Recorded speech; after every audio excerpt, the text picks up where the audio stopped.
Hello, everybody. It's your old friends at Monday Madness, and welcome to the latest episode of GrapsWatch, the podcast about the very unprofessional world of professional wrestling. And we're taking a bit of a Mexican twist on the format tonight, as we are talking about all things AAA, or rather, just the one thing that people have been talking about with AAA, which is El Grande Americano, both the original and perhaps now the better version of the man himself, as we're talking about the match itself, the origins of it, the consequences of it, and what can we take away from the match overall, both for the wrestlers, for the characters, for the booker, and for all of us that have absorbed this match that a lot of people are calling the match of the year, and there probably will be no competition in that regard.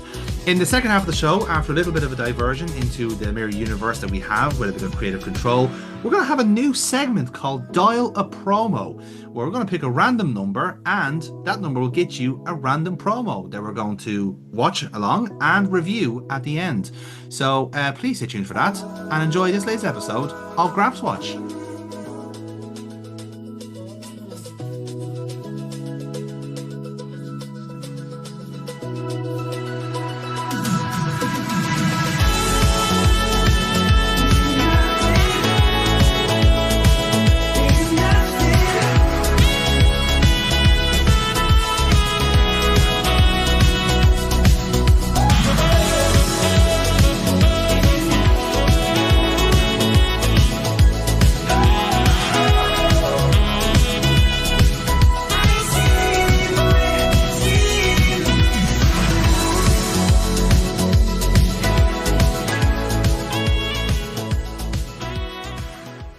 All right then, so we're back on GrapsWatch, and as we've said in the last one, it's a bit of a lull when it comes to the WWE side of the wrestling world.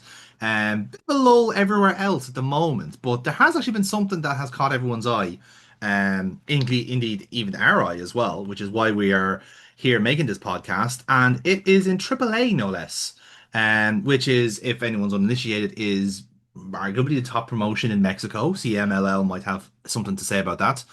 But it has also been given a bit of a renaissance, resurgence, now that they've been kind of brought under the WWE umbrella as such. So there is a bit of a WWE sheen to the production.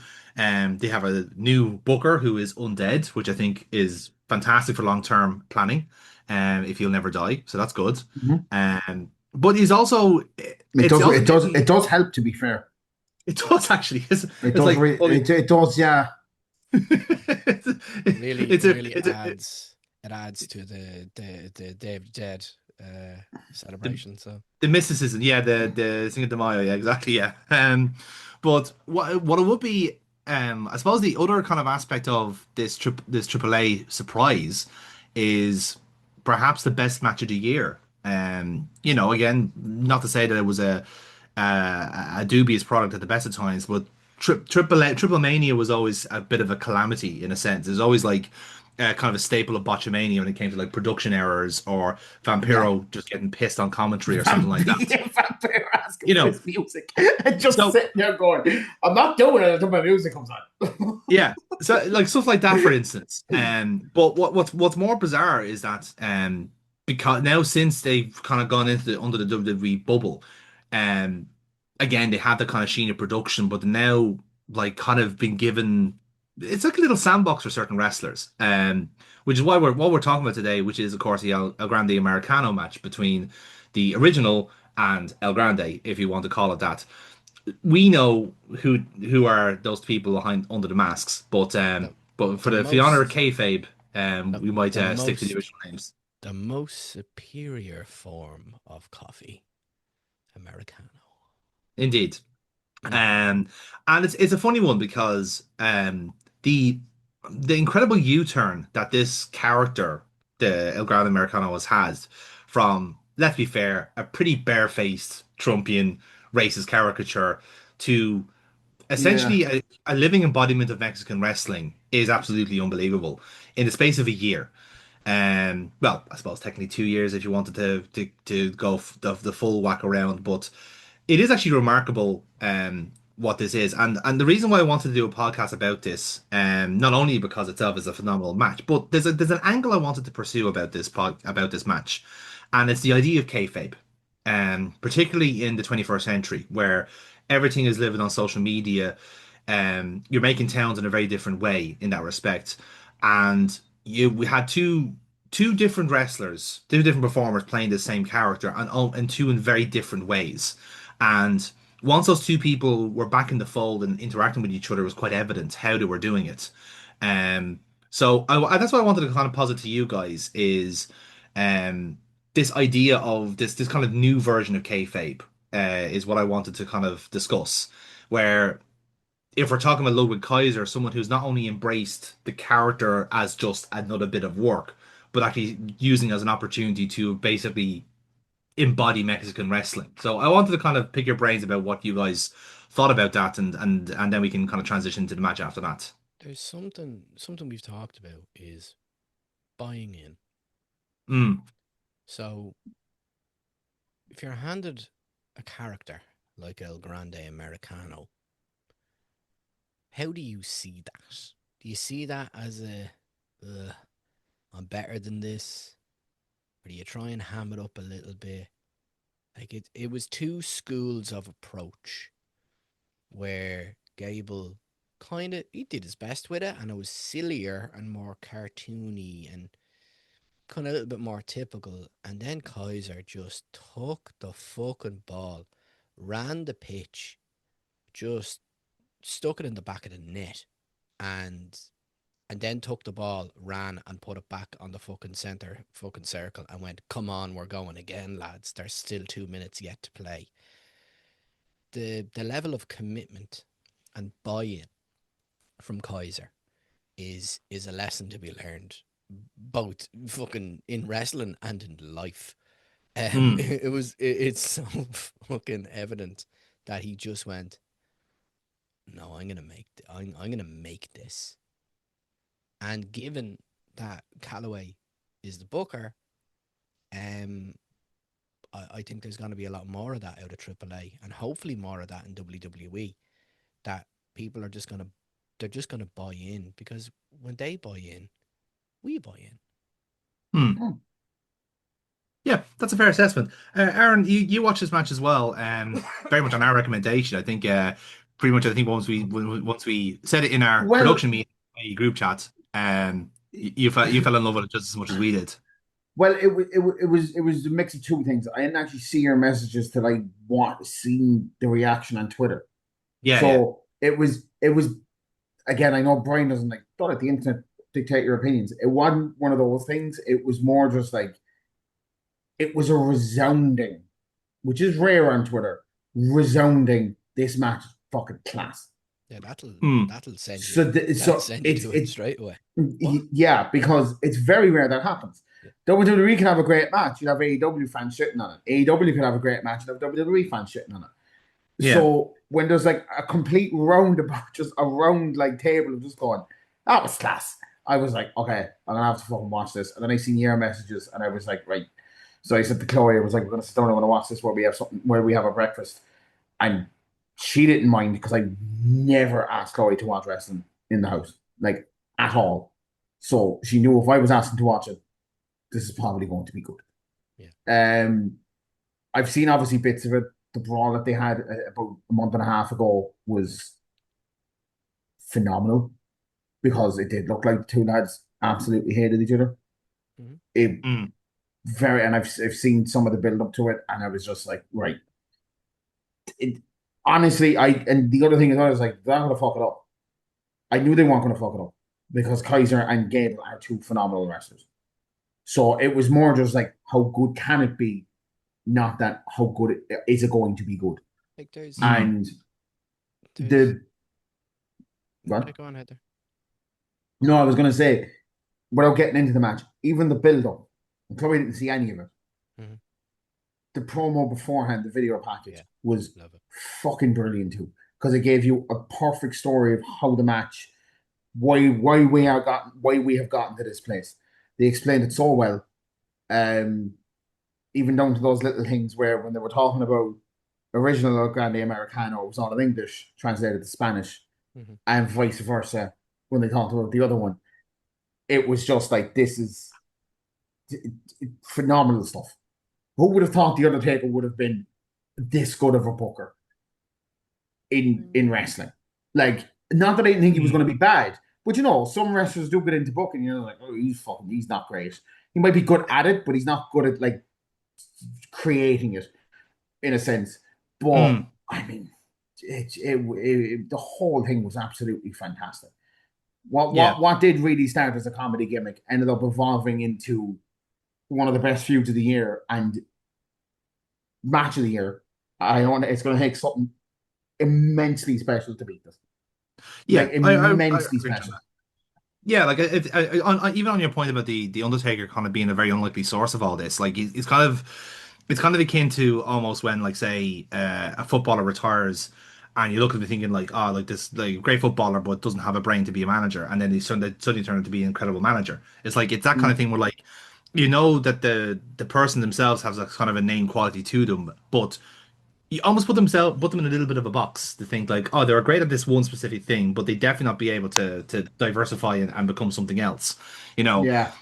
we've had horror stories like that where like superstar wrestler becomes booker and it all goes terrible. WCW, just from start to finish.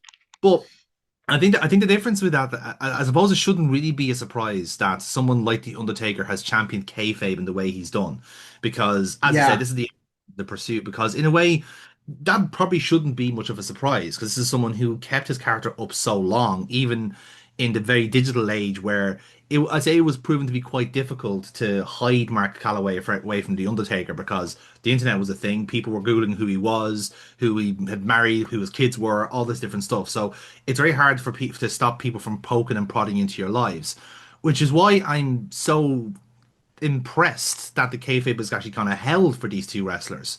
Jamie, you just jumped in here, so we're obviously just talking about the match itself. But the overall conversation was about the kind of the power of the kayfabe of this feud because both El Grande Americanos were presented as two very different people and yet the same character. But it was also the baton pass between Gable and Kaiser, very unintentionally, of course, because obviously Kaiser stepped in for Gable when he was injured. Two completely different ways of taking that character. So I wonder what's your thoughts on how the two wrestlers kind of handle the character. Um, I think it was fantastic. I think it was the most fortuitous kind of side project that they could have put him on that could easily beat the rest of his career now.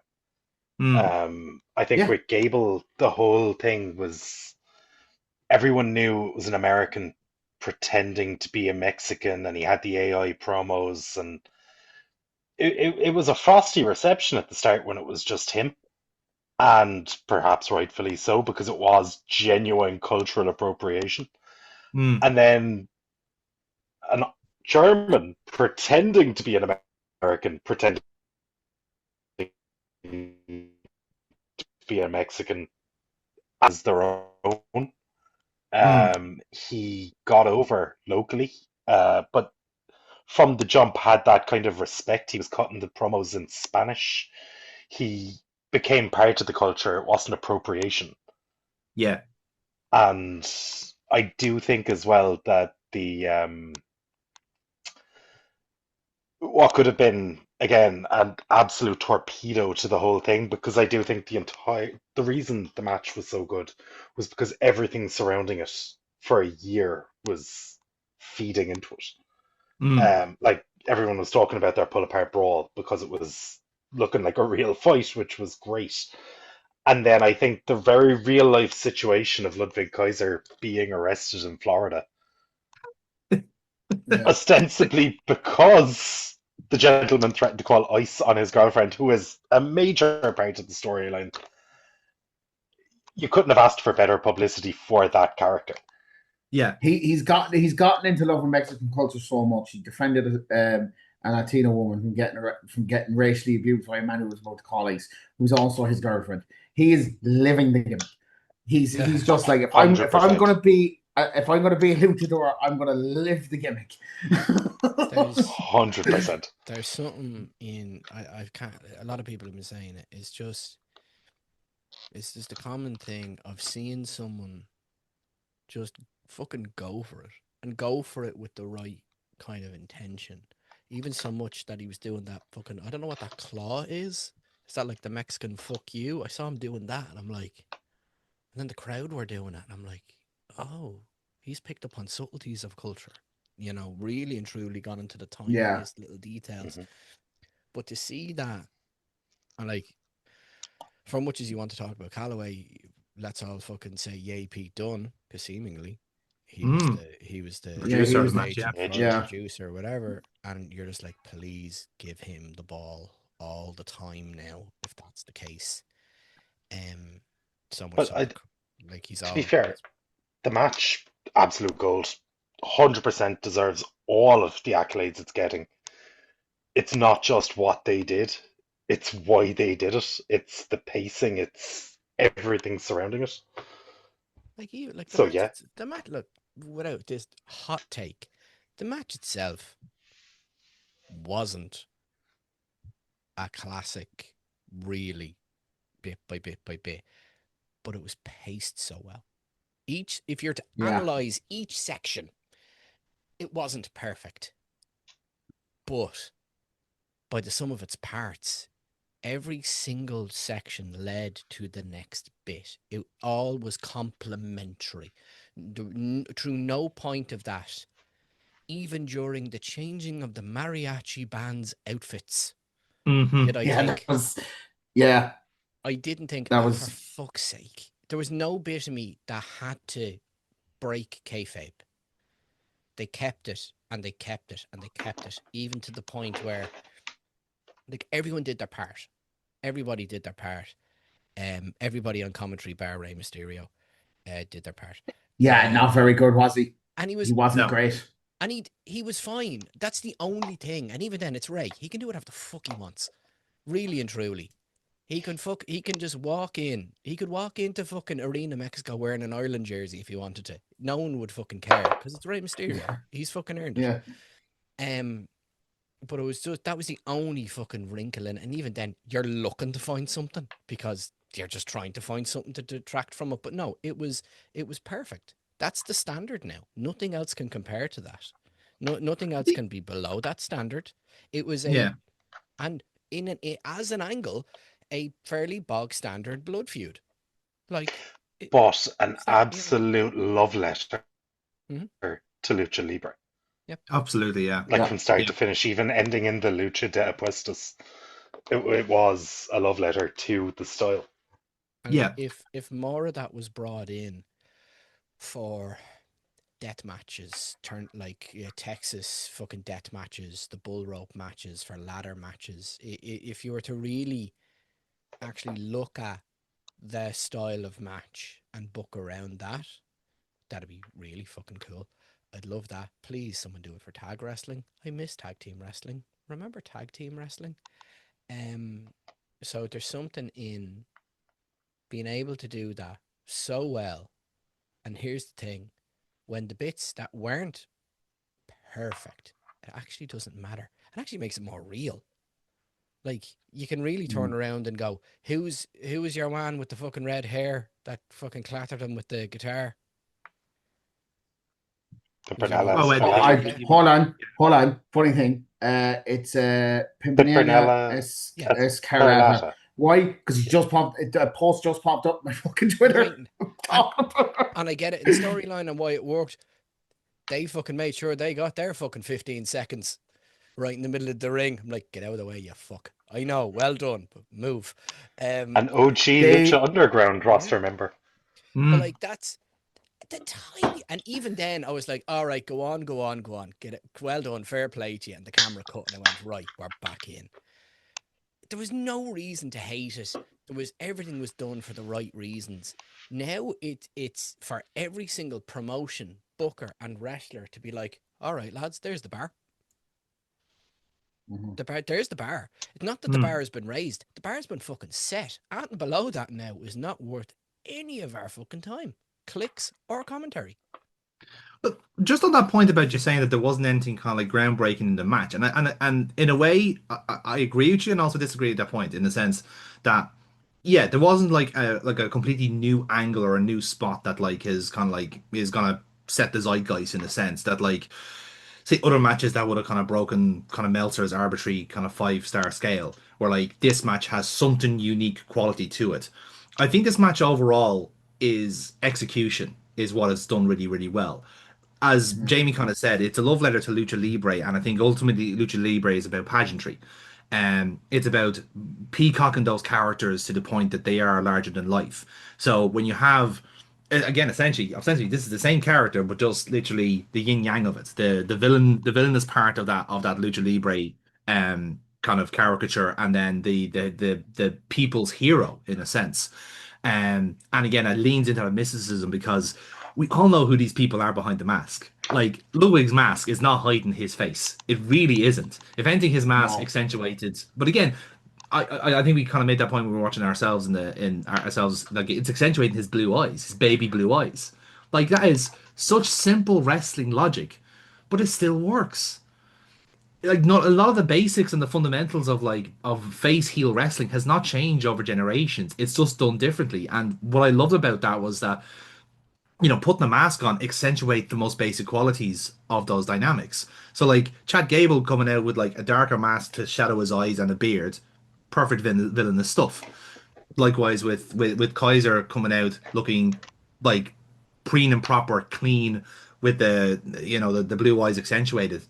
That's all simple wrestling logic. It's all part of the visual storytelling aspect of it. You have your mariachi band, you have all the other kind of like auxiliary characters in. We'll get to Pete Dunne in a moment because I'll be honest with you, him and Tyler are the showstoppers for me sometimes because there's something just really really wonderful about them committing a bit so much that they're not even bothering to hide their Birmingham accents.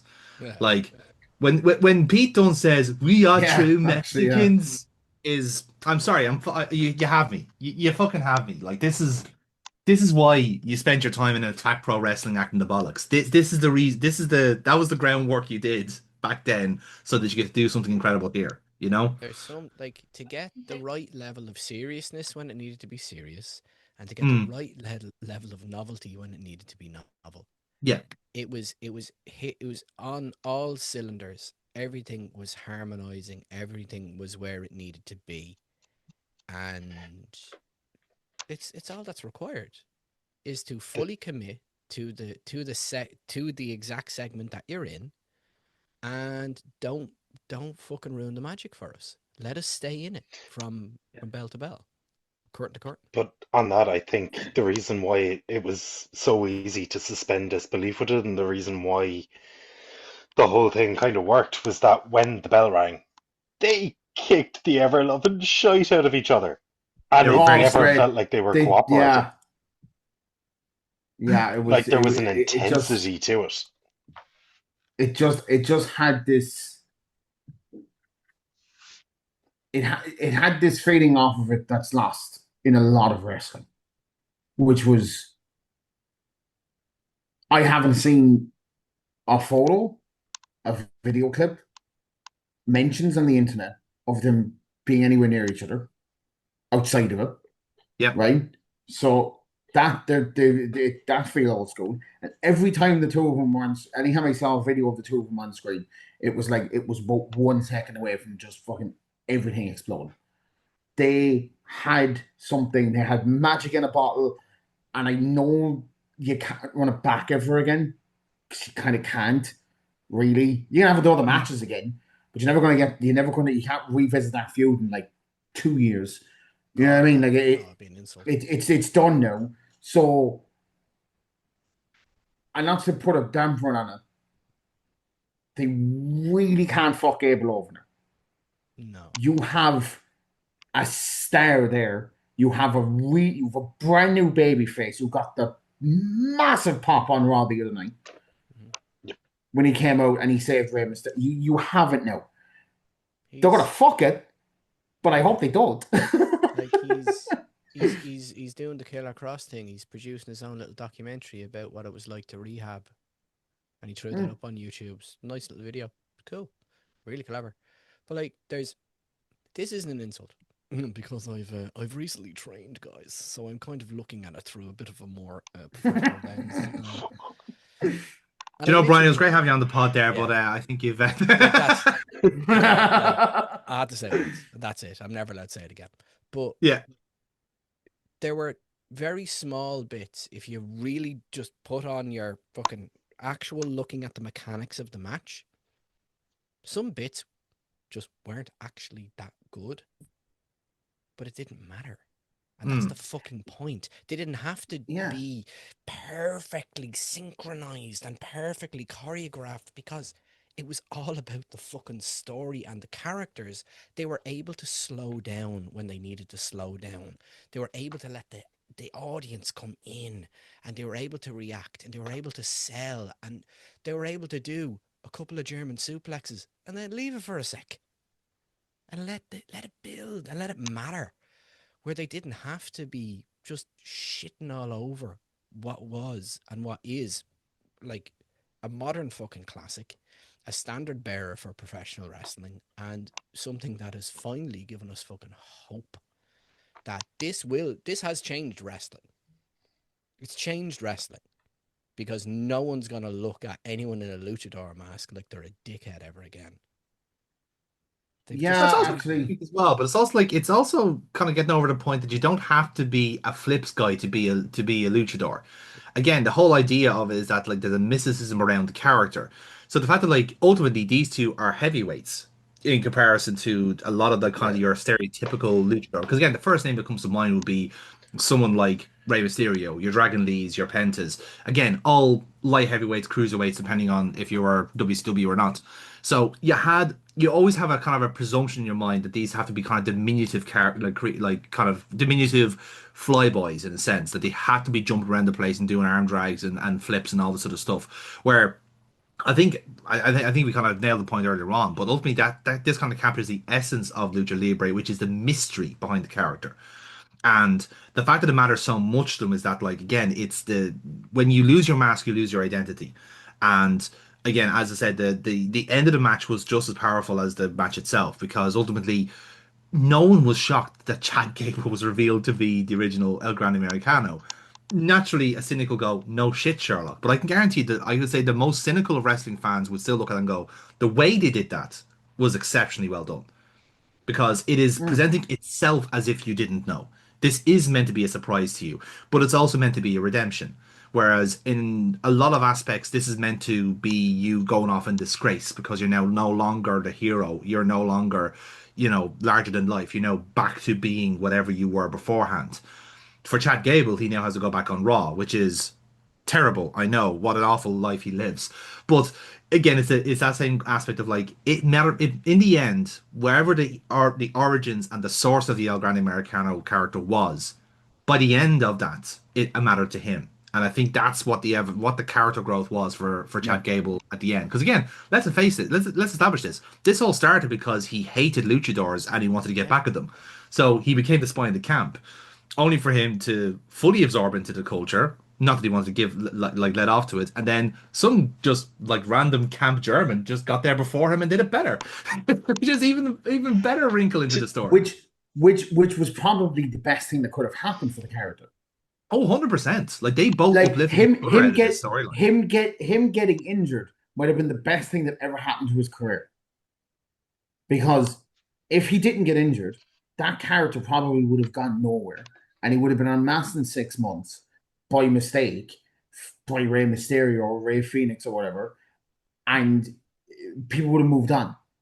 But because of how it happened, how well the two of them ended up doing it, it was like he leaned into the fact that he's not a real luchador in such a good way. Yeah. And that's what helped it more than anything. Because if he didn't get injured, it would have could have been a death. It really could have been a death nail. I think that he might have been released if this didn't work out. Very possible. There Very was possible. something that I happened do think there's something that happened very early on that everyone bought into the meme of it. Whether it was WWE manifesting that, but like he's been a wrestler for 100 years, and everyone just went, "Yeah, we're good. We're good on that, lads." The memes rolled, and I was like, "Okay, well, there's something here then." It just needed people. it needed someone that was a bit more committed to going into the Mexican culture of it. You and see, that's that's where when it was Yeah, just Chad, people were frosty. It was when Ludwig came in, which was almost mm, immediately. It was only a couple of weeks into it. essentially, yeah. People really, really bought into it.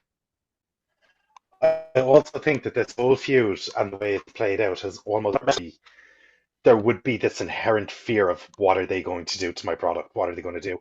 And Mm. within weeks, they had a mid-carder throwing a mask on and saying he was a luchador. That could have been a death knell. could Like have Mm. been for him too. Oh, it could for have the been a next death knell six for months. Oh, everyone. 100%. But what they ended up doing was taking two of their guys, actually making them luchadors, like fully accepted. And because it was so good, AAA is now hotter than it's ever been as opposed to a dead company, Mm. which, And that was dead as disco when they took that over. yeah, They were yeah. barely getting half a crowd in to a high school hall, and now they're doing arenas in Mexico, and it's like, yeah, that makes sense. I mean, And of course, it's the other I wrinkle to that as well is Dominic Mysterio being the AAA champion as well. So now this is like beautifully set up Dominic Mysterio versus El Grande Americano for Triple Mania, which is the main event. Ultimately, that's where it was going. Where it was going to begin with. But now you got 3 months on your own time on AAA kind of like programming, and again, other quality of that as well. The AAA like basically puts out an hourly kind of like an hour long broadcast. They don't do the 2 hour. Well, it is a frantic like sprint of a production. But as you said, from the pull away brawl, gets his point across in ample amount of fashion. It kind of like shows you how inefficient the WWE model is when most shows go for 2 to 3 hours long, and even throwing AEW and stuff like that. Like there's such a lot of wasted energy from a lot of promotions where mm, AAA and again you might say this is the Undertaker's doing as well has shown if you scale a lot of that back and just get back to the basics of professional wrestling, a lot of it just kind of writes itself and you just mm, platform the people that are there. It's Um, fascinating for WWE to be moment obsessed, and then their moments don't matter. They're all about they're all about the spike, not about the climb or the decline from that moment. Where mm, that's where the money is made, is in the build to the match, the anticipation. The match happens, and then what happens after that? No more typified by Kane. Oh, who's his brother? Who's his brother? Who's his brother? Who's it gonna be? mm. Who's it gonna be? Big moment. Cage, rip, fucking hell, my god, who's this guy? He's more than the Undertaker. Holy shit. Where are we going from here? To the fucking races is where we're going. We're off to the fucking races. So they have something now in Grande Americano, fucking Supreme, Ibrahim, no messing. Mm. And he is what they want to do with him and how they want to handle this absolutely fantastic opportunity. And I can see the angle of them running against fucking Dom Mysterio, who is fucking brilliant and a different beast in AAA. That Mm. he can turn around and go, "You're a fake luchador," and all of these idiots have bought in. Boo! I have real lineage. Boo! I have. yeah. That's just natural fucking storytelling. Or he can go crazy. He can do the he's fake. He's fake. He's fake. He's fake. He's fake. You can do that angle if you wanted to, but it's entirely The up to Kevin the. Owens Yeah, style. very much so. Why is no one seeing this? Yes, Yeah. like, Yeah. but I don't think they will play it like that. I think it will actually be played genuinely for legacy because that'll work for what they've already set now. Going comedic with it would be a bit of an insult. And given the fact that Dom Well, Mysterio just you has you lineage. can you can do the comedy aspect of it, while taking it seriously. You can do the I'm a real luchador and I actually have the lineage and bring Mysterio and Ray into it, Mhm. and you can do it like. And I never thought I'd say this again because I think he would actually be that good of a booker. I trust the Undertaker to book this correctly Mhm. and not come out of it making it look stupid. Yeah. Mhm. I think you But might you have a real opportunity here to have a proper mania moment because they love as you just said, they love their moments. You have a proper mania moment to end their Triple Mania pay-per-view. Yeah. Like this is fucking it now. And if they do it right, they can again show it on Netflix the next day and get 2 million viewers, which is nuts. I also I think don't Rey think WWE Mysterio being even. GM is going to be fairly quintessential to that match too. Oh yeah, definitely. Like Yeah. that, he's gonna be the kind of pivotal point of that. Do you think Ray's going heel? He's going to help Dom, or is he going to fuck Dom over? It's hard to Or say. I could think he no. just be I think he's gonna. something I in the think he's center gonna to be a fuck. sounding board? Yeah, I could be that think he too. is gonna fuck Dom over, but it's gonna be that build now to. I think Mysterio's probably done at the next Mania because I think he Well, probably wanted to do it this year, but it didn't happen, and they wanted to give him Gunther, and he was injured, and then Gunther got a new opponent. It's like, oh, my knee's better. Oh, fuck it. Would you look at that? I could do a ladder match all of a he's sudden. the cutest fucking hooer, and It was I so get no Workers gotta fucking work, hat. lads. That's No how it hat. works. Listen, Lay, you are a fucking legend in so many ways, and you go Yeah. ahead and you work the fucking office, man. You go right ahead. Look, if for every writing purpose that Dom should retire him, it only makes sense. Yeah, Oh, I think that's where it's it going. makes the most sense. And also as well, if Dom is the person that ends up retiring his dad, and again, as long as they don't fuck it, that's his main event status. Yeah. Solidified for at You least a couple also, of years unless they Do fuck it. Yeah, you do have to but transition him in. with Yeah, with the GM role, just because he retires from active wrestling doesn't mean he's going anywhere. exactly. Oh Exactly. Yeah. He could yeah. be doing this for years. Hmm. Like And he's there's very much welcomed in that sense as well. Like he kind of has that kind of the mythos is well established in the sense people will buy him as a GM in the same way that kind of people bought Kurt Angle as a GM for a few years. You know, it's the same kind of Mm. thing. Where it's like, yeah, no, this is very believable. I think I do. where we're kind of sorry, Jane, go on there. Just before we finish up on that, I just wanted to say that I think with Dominic and tying it back to Ludwig Kaiser being El Grande, Mm. I think he's an absolutely accepted face. And you were saying that the mask accentuates the blue eyes, and I completely agree. And he's an absolute baby face in a mask. Without a mask, I don't think he's capable of being a baby face. It's He fascinating, looks isn't it? like Yeah. a heel. He's got that Yeah. Draco Malfoy vaguely Nazi-ish look to him that just makes him a heel. It's Oh With god. it's so Dominic, curious, isn't it? Like again, Yeah. yeah, it's fascinating that like under without the masks, like Kaiser, Dunn, and Bate were kind of becoming this kind of like lit like as the version of Imperium, between the three of them, because all three of them can be very much like a mix between Imperium and British Strong Style. They can be super serious wrestlers if they want to be in kind of then like European style kind of uppercuts and stretch holes, sure. They can do that. But likewise, put them all in masks. Like let Tyler Bate wear his fucking Michael Flatley shirt and they all are completely different people, which again I think is a great kind of like demonstration of this whole lucha libre stuff to begin with, because they should be totally different people in their masks. That's the whole point, you know. Mm. Um, but on I that point, I should do I think that when the time comes for Ray, should Dominic be the one to retire him, or perhaps be the one to avenge the retirement of him? no, it's gotta be Dominic Dom's inheriting a mask, no, doing Dom's a gotta retire. reverse at Puestas. But even if he You does, can if he inherits the mask and he starts wearing the Rey Mysterio mask, even Dominic Mysterio, the heat magnet, could become a major, major babyface. it's a Is very my good point. point, and it could do it. Like it's a possibility if you wanted it to become that mega baby face. look, I feel like if they were gonna do that, they would have started him on that. I and it's not that I don't think he can do it. Dom's like it could be a legitimate like long term Conti heel for at least 10 years before you even attempt that. Unless he starts cooling down at some point earlier than they expect from all this heel heat he gets. I don't want to think that's going to happen at any point. And again, it's not that I don't like it. It's not that I don't think the theory is not a bad idea. It's just no. I would be very. The day I see that is the day I'm going to go. I think he's probably done unless he's like really old or older. I it's should all on say. how it's done. If Rey Mysterio gets run over by a fucking car and Dom acts well enough and it hits a heartstring, it'll happen. Hmm. Watching Cody Rhodes get his arse handed to him by The Rock made me go, "Let's fucking go, lads!" And I don't like Cody.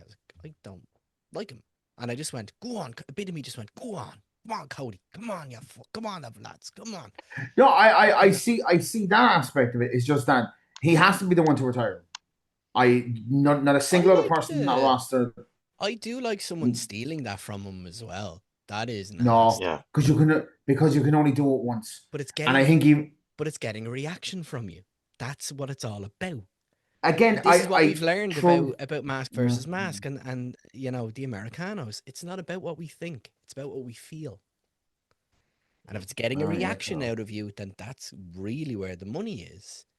And I So agree you with could you. go into I that point that it's fully his agree with birthright you. to replace his father as the I Mysterio. So again, I you can will. lean into that kind of aspect of it as well. The lineage, he's Yeah. taking lineage away from him. Listen, it's an alternative. It's a plan B. You just don't know that this is the whole idea, isn't it? And Well, I suppose, that I But fully as well, agree that with. kind of comes into the whole thing of like Dominic is at the minute he can get a lot of heat. If you get too much of that, that's a wink and a nod and an inside thing of, oh, we really, really like him, so we're going to boo him. That becomes fake. If Gunther does retire Ray, that's real heat. That is fuck you heat. He took. Yeah. You have to take as a heel. You can't, because we want Dom to retire him. Then it's like, well, we can't give you that, lads. It depends on the reaction that ultimately you're aiming for. If you want to get, oh, go on, that was a nice and well done, and they hugged at the end, and it's nice, hooray! If that's what you want, yeah, you can go that route. And my boy, my darling boy, of course, I'm gonna weep like a motherfucker. But there's just something that's what Calloway has kind of shown. I'm under no illusion that they knew how that was all going to end. They knew Gable was losing, and they built everything to go that way, so it was satisfying. That's all wrestling needs to be. It doesn't need to be good. It doesn't need to be exquisite. It just needs to be satisfactory. That's all But like, wrestling has to be. Just on the Rey Mysterio retirement thing, Aaron, you were saying it has to be Dom, and the natural other person to assume is Gunther. What would you think if it was someone like a Penta or a Dragon Lee, and it became another year-long AAA mega feud with Dom? No, it needs to be one of the two of them. And I think ever since he's turned heel, when did he turn heel? 4 years. Dom, about 4 years ago now at this stage. Yeah. Was it Clash of the Castle? Yeah. Mm. Ever since that happened, and when he started properly becoming a country heel, when he formed into it with the mustache and the mullet, and he looks more like Eddie than he does Ray, really, if you think about it. Ever since that happened, it's that's the ending. He has to retire his dad. And I think if they do it, there isn't going to be tears. I feel like if he retires his dad, he's going to laugh at his dad retiring. Because, again, it's ever since he turned heel, I don't think there's been a single social media post from Rey Mysterio or any member of his family that has Dom in it. No. Again, it's a part of kayfabe. That's what I'm trying to say. Kayfabe. Yeah. That's what I'm trying to say. So if it ends with them having a cry in the middle of the ring, it's like, shit, you kind of had it there, and then you kind of lost it. But what do you do with it? If you have that moment, and this is all on Ray. This is Ray's master plan here. He has played this beautifully, and Dom has honored it. In every podcast, he mentions his deadbeat dad, and he goes in on it's beautiful. Yeah, it's beautiful work. It's exactly what it should be. It's the right level of work as well. Because he can go from talking about chicken tenders to talking about his deadbeat dad all in one breath. And people does love chicken tendies and chicken tendies everywhere. But people buy into it. I'm more bought into the fact that Dom Mysterio hates his dad than having any fucking problem with the lineage of baddies he has aligned himself with. That's not the thing that's thrown away kayfabe. Are you fucking mental? His mullet's not that nice. Now Roxanne fucking Perez is giving him the googlies. I will murder him in the street. God damn! Just on a side note as well, because you mentioned Roxanne Perez, I swear to fucking Christ, they better not spend the next year building up that breakup because I will shoot myself. Just pull the trigger at Survivor Series or something. Don't fucking build it for a year. No one cares that much about Roxanne Perez versus Liv Morgan that you need to build it up over the year like it's Hogan and Macho. Let's be real here. I'll be perfectly honest. I actually love the fact that Judgment Day has been breaking up for more than half of the time it's existed. It really is like It's just become the that is Judgment Day funny. thing. That aspect of actually is quite funny that they've never actually had like pure harmony for longer than maybe about 6 weeks. Someone does something. It's not a will they won't they, it's will they ever stop breaking up type of situation. Yeah. Like it's Never stop stopping, never stop blowing up. It's exactly just yeah. car crash after car crash. But where we seem to be kind of settling with this whole kind of discussion about the El Grande Americano match and how it's kind of pivoting very naturally into the feud with Dominic Mysterio and then what you do with Dom next. Taking all your kind of points in board, like yes, it's a kind of celebration of the wrestlers themselves and how they've kind of thrown themselves into it. But the kind of overriding thing I'm seeing here is almost it's a celebration of the of booking generally and how you can really champion it if you do it right. And again, doing it right doesn't necessarily mean that you have to pack everything in so much. As you said, Brian, like it wasn't an overstuffed match that you might expect to see from somewhere else where they might be just kind of spot after spot after spot, or the match goes on for like now the match itself, like from opening package to like end scene is an hour and a five. That is a novella in of itself. But I think that is one where I can think the giant time is actually quite justified. Whereas some matches will go on long just for the sake of it being long, and to try and artificially inflate its significance. So in a way, like I'm kind of the reason I'm kind of asking this question is that because a lot has been made that it is the Undertaker that's booking, and this is his kind of interpretation of what wrestling should be and stuff like this. It feels similar to me when people realize that Triple H is booking NXT. And you had that kind of proverbial black and gold generation, and people were like immediately suddenly going, "Oh, I suddenly like PWG wrestlers now, and I want to see like a lot of work rate wrestlers, and I want to see wrestling." Is this another kind of pivot point in the sense where like if people want more of this type of match, then we need to kind of start leaning back into that kind of traditional kayfabe. Because I found it quite interesting with the way El Grande Americano, both characters are portrayed on Raw compared to Triple A. Triple H was almost like this is the correct form of them, whereas the way Raw was presenting them was almost the wrong way. Again, I don't know whether that's a Yeah. bit too kind of like pseudo kind of dissonance in that respect, where naturally they position Gable to be the babyface because in Raw's view, he is the babyface because he's the original. And I don't know whether that's like one step too far in that like they are just like are they just oblivious of the actual story or are they leaning What? into the kind of like the What's American side of it, you know? the common denominator for me in any show is defined by the people in attendance. Mm, Audiences will make or break the simplest of wrestling sequences, holds, or maneuvers. You look at the Clash in Italy, bog mm. standard crap WWE. God, the fans were into it though, aren't they? I Heaven help. didn't think that. I thought It that was was sh- actually an alright show. it was categorically rematch city.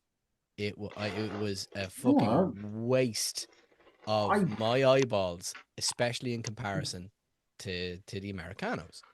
It did I nothing. would It went nowhere. It was. it I. went nowhere. Oh, this is gonna set me off. But explain to me how anything has changed. I'll What do you wait. mean how anything? What do you mean how anything I'll has wait. changed? I give you one match. Give me every single one of them and how anything is different. The one match in it was the Lesnar and Obafemi match. That was fucking brilliant. That's the first time. No, away from Mania, that is the first time Lesnar has had a long match longer than maybe 2 or 3 minutes, where he genuinely looked like through the whole thing. I think I'm going to have to shoot this bitch to get him away from me. He basically beat the shit out of him for how long was that match? 15 minutes, maybe? I believe A push. I believe I clocked the 15-minute mark, yeah. It clocked the 15-minute mark, right? That you've now set up a best of 3 series where it's probably going to end at SummerSlam. I hope it ends at SummerSlam because you won't want it to go any longer. but it's set up arguably Obafemi's coming out moment when he does eventually retire him and beats him at SummerSlam. The match was absolutely brilliant. It didn't matter what Lesnar did. He couldn't beat him. The fear I've never seen Brock Lesnar on WWE TV looked genuinely frightened at another man across the ring. He picked him up at one point, one arm. He looked fucking baffled.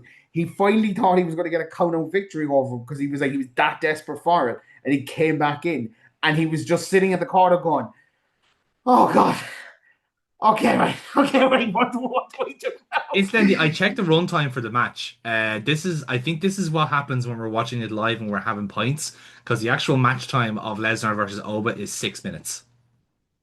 Was it 6 minutes? That was 6 minutes. brilliant. I absolutely loved that match, genuinely. No, there was other parts of that show that weren't fucking great, right? I am fucking sick of the referee screwed me in a Cody Rhodes match and I'm the heel storyline. So the third time they fucking done this. Yeah. Don't care for that. Rhea Ripley managed to get a good match out of Jade fucking Cargill, out of all people. There's A long something match for too, you. by the way. Rhea Like, Ripley that did go over the 50-minute mark. fair, but Yeah. Rhea Ripley is now clear of Jade Cargill. That is a positive development in every sense of the word. No, Jade Cargill can go back down into the tag team division. I'm all happy again until Mania next year where she suddenly pops up in a world title feud again. All right? It's all fine now. We're all good. But away from that, Clash of Italy was not a bad show by any means, by any stretch of the imagination. I'm not saying Sol Ruka I'm not saying- becoming IC champion was also excellent. And so Ruka breaking out, I think, Yeah. was is the Yeah. real kind of headline from that show. Yeah. it's the whole. I so disagree with you on that one, Brian. And I never disagree with you that much because you're very beautiful. But still, No, you're right. I'm handsome and beautiful and very smooth, humble as well. I think there's to jog it back on Brian's point. I think it is definitely again, it's one of those shows for the sake of a show, in a sense, where WWE feel like they have to put on a show because it's June and they don't have anything until SummerSlam. Now again, it's going to ramp up a little. I'm intrigued to see how they kind of pivot between Night of Champions, King of the Ring, and SummerSlam. I think that is starting to be a little bit more coherent and kind of justifies pushing Money in the Bank out until October. That being said, it is the sort of thing where like they're putting on shows to keep up appearances, but the stakes of the show doesn't seem to really be that significant. Again, I think it also doesn't help that like on the same weekend was the El Grande Americano match where I felt like everything mattered. So the fact that like you did a lot of sequels and a lot of retainments probably doesn't make it look as good. Can I add a quick side note as well? We may have gotten a very loose sequel to Cody Rhodes and Jey Uso being twisted at Do You Feel Him, Sir? That press conference. And that was Liv Morgan being absolutely fucking twisted. Oh, she was totally flutered. Yeah. Fair. She was, she was gone. And then she found out she was in the Queen of the Ring. And she's going over the table going, huh. Swing it in. Does that make sense? Yeah. What does that make sense? Like everyone was confused then. Yeah. Also, a point to make on the clash in Italy. You were saying that you judge shows by the people at the show. Yeah. The Italian crowd there were fucking hot. Yeah, by right, far better than it needed to than it should have been. If that was an American show, I think there would have been a little bit more hindsight. That it would have gone, it's not actually great. It's such a weird. It's an odd like seesaw in that a pretty bog standard match can be lifted by a great crowd, and you can turn around and go, well, that's what it should be. But it's the matches didn't make the crowd do that. The crowd showed up, which is what should happen more often. I would much rather a crowd be up for it, and so the boys don't have to work as hard. And that's grand, but it's just it's something you'd say, Jonathan. It's just the general intent. That was a holding show to get to the next bit. I don't like screensaver shows, regardless of excellence of the execution in individual moments. I turn around and go, I could have skipped this. My time's really fucking precious. I don't have the time to devote the way I would want to, and I am going, hurry the fuck up, lads, because I have to do bottle feeding in 10 minutes. Yeah. I'm not getting the experience that I should be getting, and it's skewed. My view is absolutely fucking skewed, typically by a 3-year-old. Hi, daddy, get the fuck out of me way. But that to look at Mask versus Mask and Brock versus Oba, there's no comparison because there's an ending, and there's you go, oh, there you go, it's done. That's a great story, beginning, middle, end, great. And I turn around and go, will Brock ever fuck off? That's me as a fan. I'm like, I'm personally done with him. And I'll give him all his credit. Good job putting over someone, and let's get him to the moon. And yeah. Can we just fucking get there? Can we just get... It's how... Give Calloway Brock versus Oba. I'll be singing its praises. But right now, I'm like, fucking come on. There'd be some 2 very big luchadors, I'll be honest with you, if that happened. Come on, just get there. I don't remember how we went about earlier with the fact that Ludwig Kaiser is different under the mask as he is away from it. I don't think that really works with Brock Lesnar. I feel like that wouldn't really hit the same way. I have a feeling, yeah. No. It just looked like Bane. Yeah, exactly. He would, yeah. Or like Vader if he had a different body geometry. Less be said about fucking Dean Ambrose, the better. Yeah, exactly. Yeah. But yeah, look, literally what we were talking about in the production meeting. I fucking arrive at a product in a mood, and I would impart my mood on that product. I showed up to watch that show going, I only want to see the lads from OTT. That's all I wanted to see. I didn't give a shit about the matches. I was not bought in. And I can just kind of go, fucking hurry up. I want to get to the bit where the barricade kills fucking Bittersweet Josh. Which he did, in fairness. Yeah. That's all I wanted. That's all I really wanted from the show. I did love actually when that actually did happen, and the whole room, like, because obviously I'm not that into OTT, but I did love when like the whole room went, is that how I think it is? And it was like a collective on our table is going, I think it is. Oh, he's dead. Very good. Very. And then the rest of the lads then did the fan spot with Rollins and the night after as well. So like they all got their flowers in the end. So weird thing to send without makeup. Like I'm not a fan of that. Fair. Not a fan of it at all. It's not. I'm not okay with that at all. Yeah. Lovely. No. See, I think you're right, Brian, in that it does matter where, when, and how you consume the show. Because I fucking loved Clash in Italy more than I've enjoyed any WWE show in a while, but a lot of that had to do with being with the other fine gentlemen here. We had points. But we were having points. That's what it was. It was lovely. He lied to me and said he wasn't coming, and then he popped out of the bathroom. It was brilliant. Now that's kayfabe, by the way. That was we kayfabe for that night. We really fucking did. Like I would rather disagree with wrestling with yous than agree with anyone else about anything else. Like, this is a safe space for contrarians. Yeah. I would just because I know I can go, that's a lot of shit, and you just go, fuck off, really? I'm like, yeah, well, here's why, and go, huh?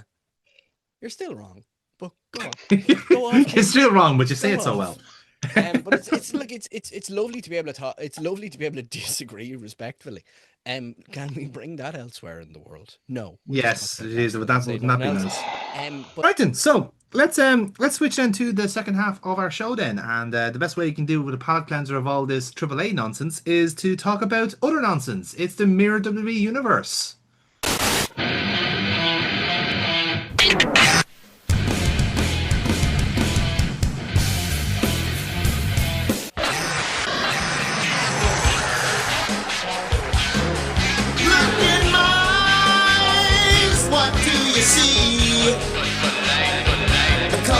Personality. I know your anger. I know your dreams. I've been everything you wanna be. Oh, I'm a cult of personality. Like Mussolini and Kennedy. New world order. I'm the cult of personality. The cult of personality. The cult of personality. With a double dose of creative control. So, I have already. That's why I did like a pregnant pause in between, and now I Still have to. dancing. I'm still dancing. Yeah. Play it again. Run it back. Run it back, Jonathan. Run it back.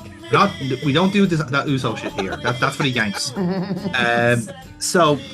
So I have a double dose here for you. I have given an alternate NXT Battleground and Money in the Bank for us, considering neither of them are happening this weekend in the real world. So I decided to make up my own timeline instead. Walk nonsense, as I said in the chat.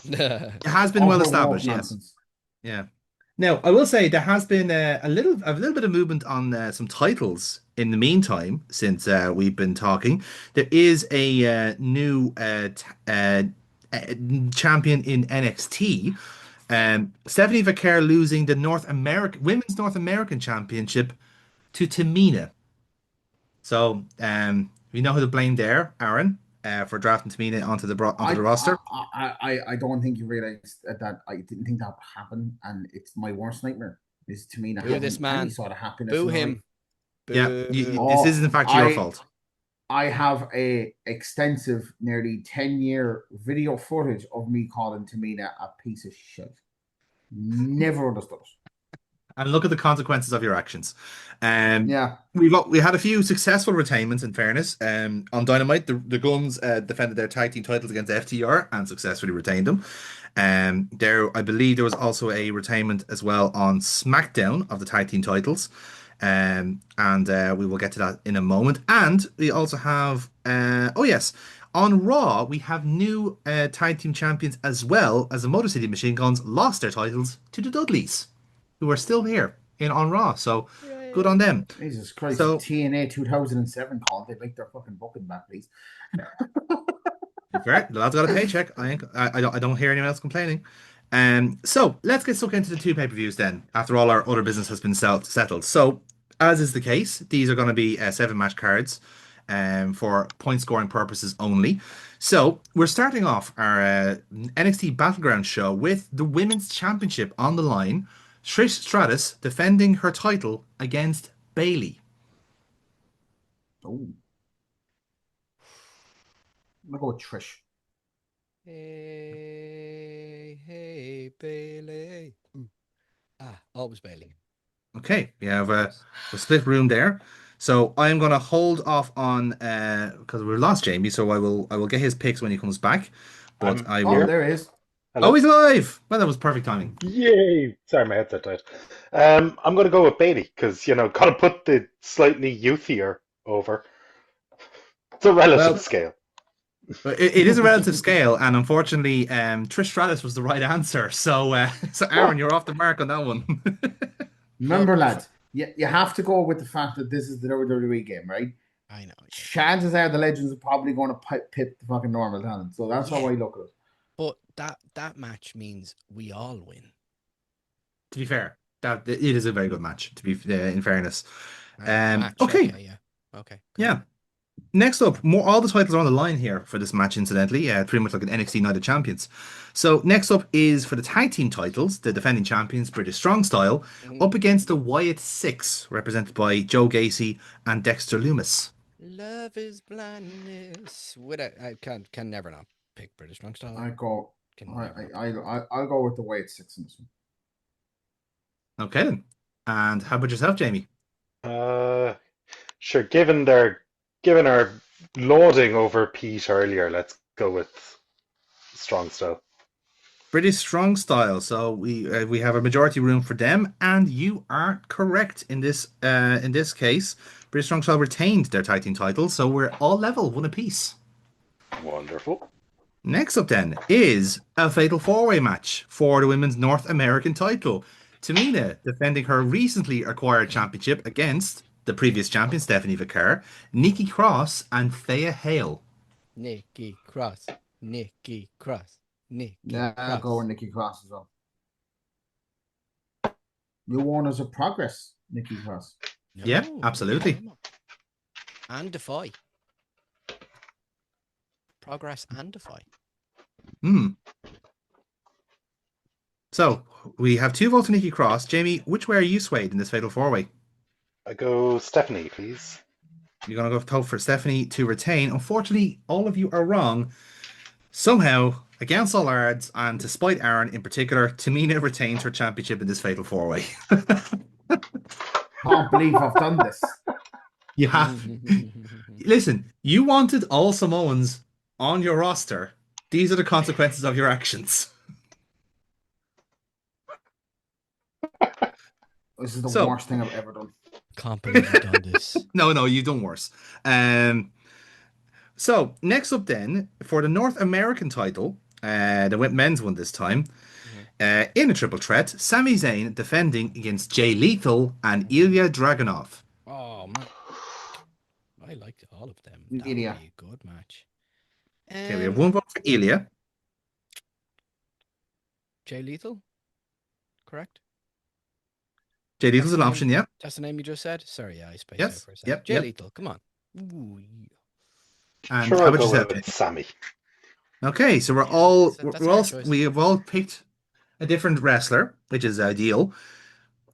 We do have a new champion, Oh, and it is the man of Machizo himself. Jay Lethal is the new NXT North American champion. So there you go. Good for him. Next up then, under Extreme Rules, Tony D'Angelo and Channing Stacks Lorenzo versus the Usos. Which has been a feud that's been ongoing on NXT over this time. Break. Tony I'll go with the D'Angelo. Usos. Tony D'Angelo and the other fella. Okay, if you want to go, you're going with the family, and Aaron's going for the Usos. Jamie, how about I'll go yourself? for the Usos.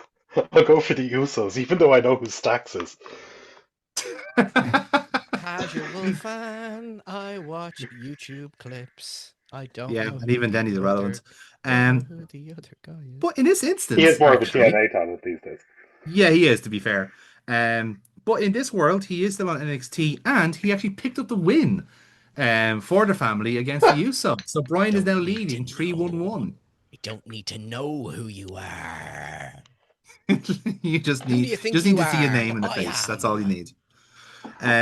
Next up then, Bloodline match between Roman Reigns and AJ Styles. Oh, no. Fucking I'm going to go Roman because his overall in that game is 99, and I'm assuming he'll be very difficult to beat, even for the CPU. beautiful fucking Samoan bastard. Yeah, go on, Roman. Roman Again, and I and as well, is his teeth are his teeth as ridiculous in the game as they are in real life? he's kind of more brooding in this game, to be honest with you. Like I think you need to be kind of upscaling to get his teeth there correct. So in that respect, Handle the rendering. His teeth Yeah. in the game are more real than they are in reality. yeah, exactly. So Jamie, I'm are you going to take consider- Roman. Oh yeah, yeah. If Yeah, we can go for a clean sweep, and you are all correct. Roman Reigns did win this match against AJ Styles, and this is AJ Styles' last match in NXT. I wonder where he'll end up next. It's a real mystery. So because we all went for Roman Reigns there, Brian, you have won this round of Creative Control already. But for the heck of it, let's see how the main event ended up. Samoa Joe defending his championship, the NXT World Championship that is, against Ethan Page, last man standing. Ethan Page. All ego. So Ooh. We have 2 votes for Ethan Page. Aaron, are you swayed? I'll go with Joe. You're going to go with Joe, and you were correct in the end because Samoa Joe has retained his championship here. God, I love Joe. So for the moment, Samoa Joe is going to be both NXT and TNA until further notice, as per the previous instructions in Creative Control. Interesting. So Brian, you have won the first point of Creative Control as we now switch to Money in the Bank. As it should be, in the summer, as God intended. So, strap yourselves in. We have a lot to cover in this one. Again, 7-match card as per usual. Starting off with a banger for the World Heavyweight Championship, almost defending his championship with MVP in his corner against Gunther. Now, Gunther has been feuding Don't- with the Hurt Business throughout the month going into this. So he's kicked the shit out of MVP. I think he's had a tag team match with that had involved Bobby Lashley as well. And now he's after Almost. I kind of have I'm to gonna be stick. the sicko with Yeah. her and go with Almost. I kind of have to stick with them because of that creative control decision I have. I feel like spiritually bound to them. To almost you know your Yeah. spirit animal. Yeah, I think so. Yeah. Okay. I've said I'll stop betting against him, and yet here we are. I'm going with Gunther. We're going with Gunter. Okay, right. We're breaking from the tradition here. And Jamie, you were right to do so. Yeah. Gunther has Yay. dethroned Omos and is now the world heavyweight champion on Raw. And you are off the mark on this round of creative control.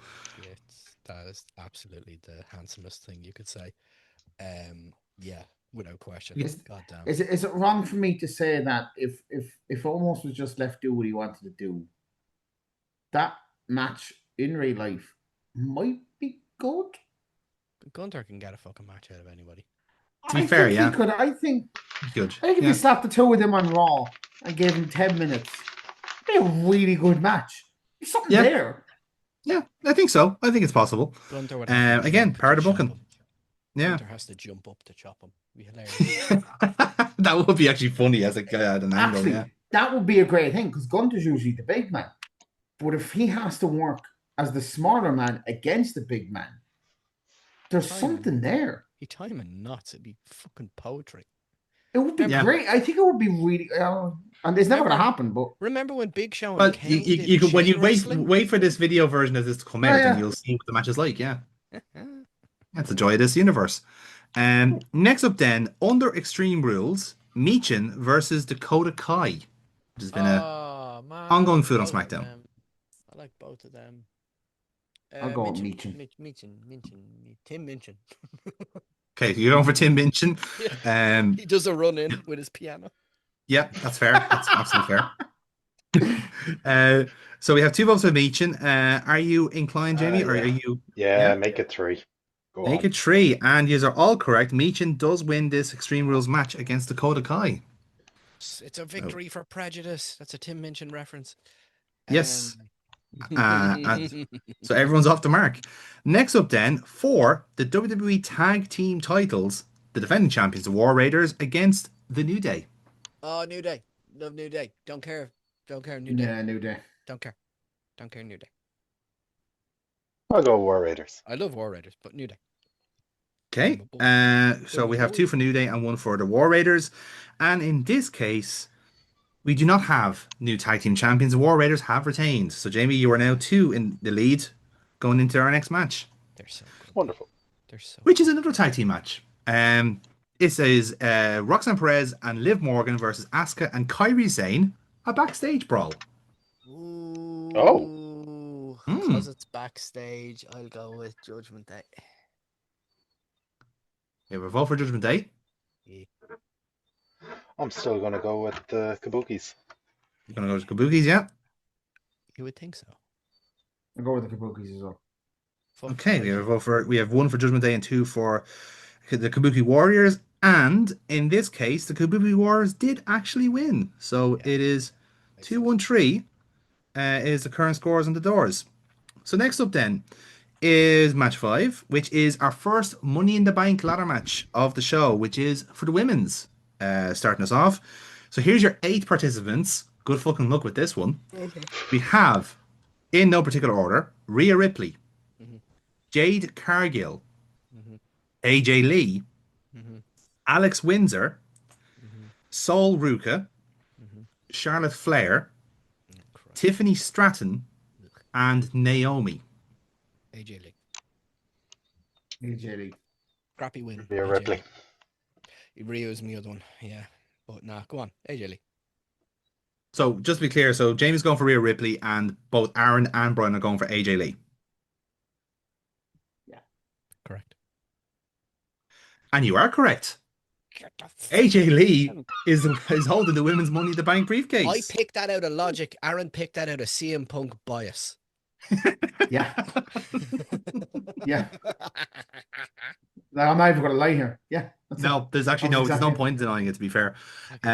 Well, you might as well keep that up because next up on the card for the undisputed WWE Championship is CM Punk defending his championship against Randy Orton. We'll continue with CM Punk. No. Fuck it, Punk. I'll take Punk. You're all taking Punk. And in fairness, Ah. he is coming into this on a hot streak after defending his championship again in Backlash and from the show beforehand in WrestleMania. But you're all wrong. Yeah, we're all wrong. Yeah, because he does that fucking pause thing when somebody's fucking wrong. You dick. You're all wrong. Randy Orton is the new undisputed WWE champion. Sounds nicer than it should be. I know, it hurts, doesn't it? Yeah. So, last and not least, then, of course, is the men's Money in the Bank ladder match. So, same again, 8 people, complete chaotic smorgasbord here. So, in no particular order, we have Drew McIntyre, Mhm. Dominic Mysterio, Mhm. Edge, Mhm. Bobby Lashley, Cody Rhodes, Damian Priest, Mhm. Chris Jericho, Christ. and Oba Femi. I will die on this hill. It's one of the funniest things I've ever said in a long time. Dominic Mysterio. I I'll will be the be sicko of the vindicated. group and go over. I You're will going to go Oba, okay. vindicated. I was genuinely going to go with Dominic, and now I feel like I have to go with someone else. Yes. Embrace it, Jamie. Embrace it. Fuck it, lean in, go with Dominic. Okay, so we have 2 votes for Dominic and we have 1 for Oba Femi. I have to say, lads, for 2 8-person Money in the Banks, I was not expecting, like, some of you to get the right answer. I'm surprised you got AJ Lee in the women's, and you'll be shocked to hear that Oba Femi is the men's Yes! Money in the Bank briefcase holder. Oh, I really wanted Deadly. to be Dominic. I really, really, really wanted it. But great shout, Aaron. Well done. And what's incredible is that means that Aaron has secured a comeback victory to draw level with Jamie for creative control. So you two will have to put your head together for a shout here. But we'll go back to Brian first for your first twist.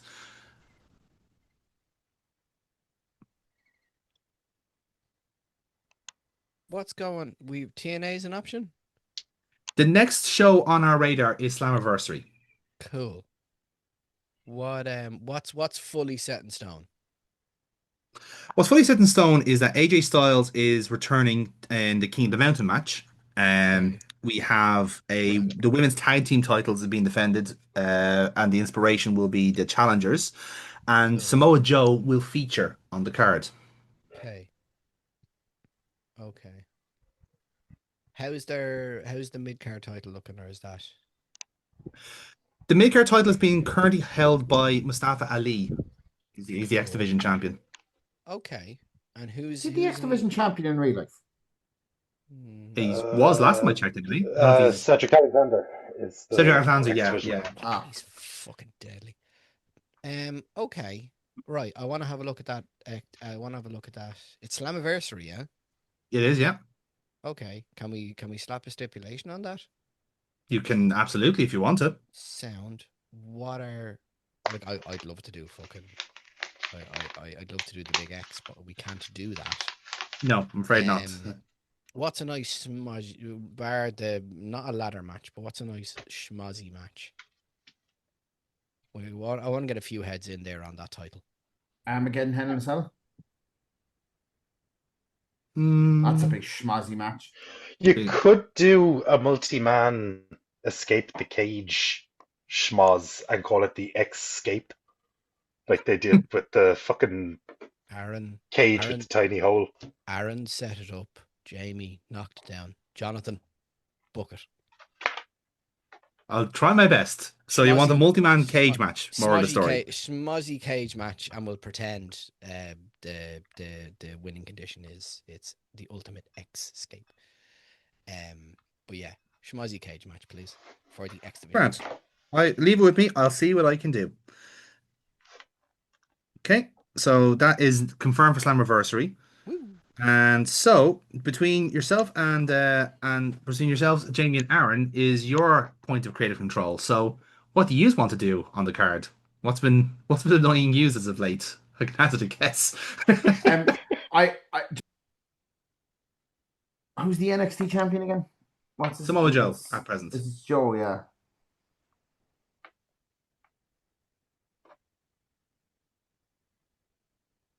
Is Reigns still on my? Is Reigns in NXT? Reigns is there, yeah, yeah. We literally was just on the match card, Aaron, for NXT Yeah, no, Battleground. I'm just. There was a lot of names there, and there was a lot of wrestlers. Just trying to get my head in order. I think we should just bite the bullet on the thing that I wanted to happen anyway at some point.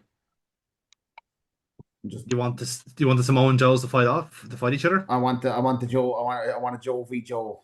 It's a Joe off. We're It's a having a Joe Joe off, off. yeah. Okay. He's gonna JO everybody. He's gonna JO. Do you know Jamie, what? do you want to Do you know what I'd jump like back to on do? Do you know what I'd like actually? If I get to pick the match and Jamie tells you to finish without telling us, let him pick the winner. But don't tell us. Make it a nice little surprise. Well, the way we did the split last time was that basically we get to like both of you basically could decide on a feud that you want in NXT. But if you want, we can do Joe versus Joe, and then Jamie can suggest a different feud in NXT and do it that way. Yeah, no, way too. I don't mind. So does that impact on the fact that I had previously sent Joe to TNA? At the moment, I have Joe appearing on both NXT and TNA at the moment in his capacity as Okay. NXT champion. It's kind of a crossover act, but the way I would look at it is that if he was dethroned as NXT champion, then he would become a TNA full time. Okay. That's the way I'd look at it. Okay.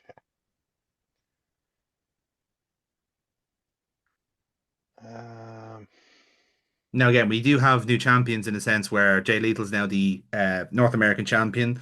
Tamina's still the women's North American champion, and we also have Trish Stratus as a women's champion as well. Just as a refresher of the champions there.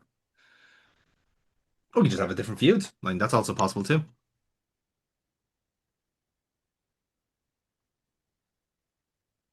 Fuck it. Let's do ostensibly Joe versus Joe. Could be loser leaves town. Mm. No. But let's also my God. do a rematch of the Usos against the family, which is actually loser leaves town. Interesting. Do you know what would have been fun there actually? Go on. As a booking concept, do a loser leaves town match, right? With Joe versus Joe. Put Reigns on TNA. That feud doesn't have to end. He may have booted them out of NXT. Mm. We still go for the TNA championship. Fucking wrap that one around your head. Could you imagine that? Huh? Potentially. So yeah. Yeah. It won't happen in real life. That'd be quite fun to be honest. Yeah. I actually In really fairness. like that as an angle. That like I kicked you out and I followed you. I followed you. Yeah. I followed you. I followed you to where you're also a champion. Yeah, You're home essentially. That would be intriguing, all right. Yeah, it's like there can only be one Samoan Joe. I will be the one. Right then. Okay. Well, more on the story as we get it, folks. Next time we have an NXT special, which I believe will be July for the Great American Bash. So more on that as we get it. But for now, lads, it's time for a new segment. This is Dial a Promo. Insert new intro here. So Jamie, I'll let you Can I take the lead put on a this. disclaimer? Don't mind.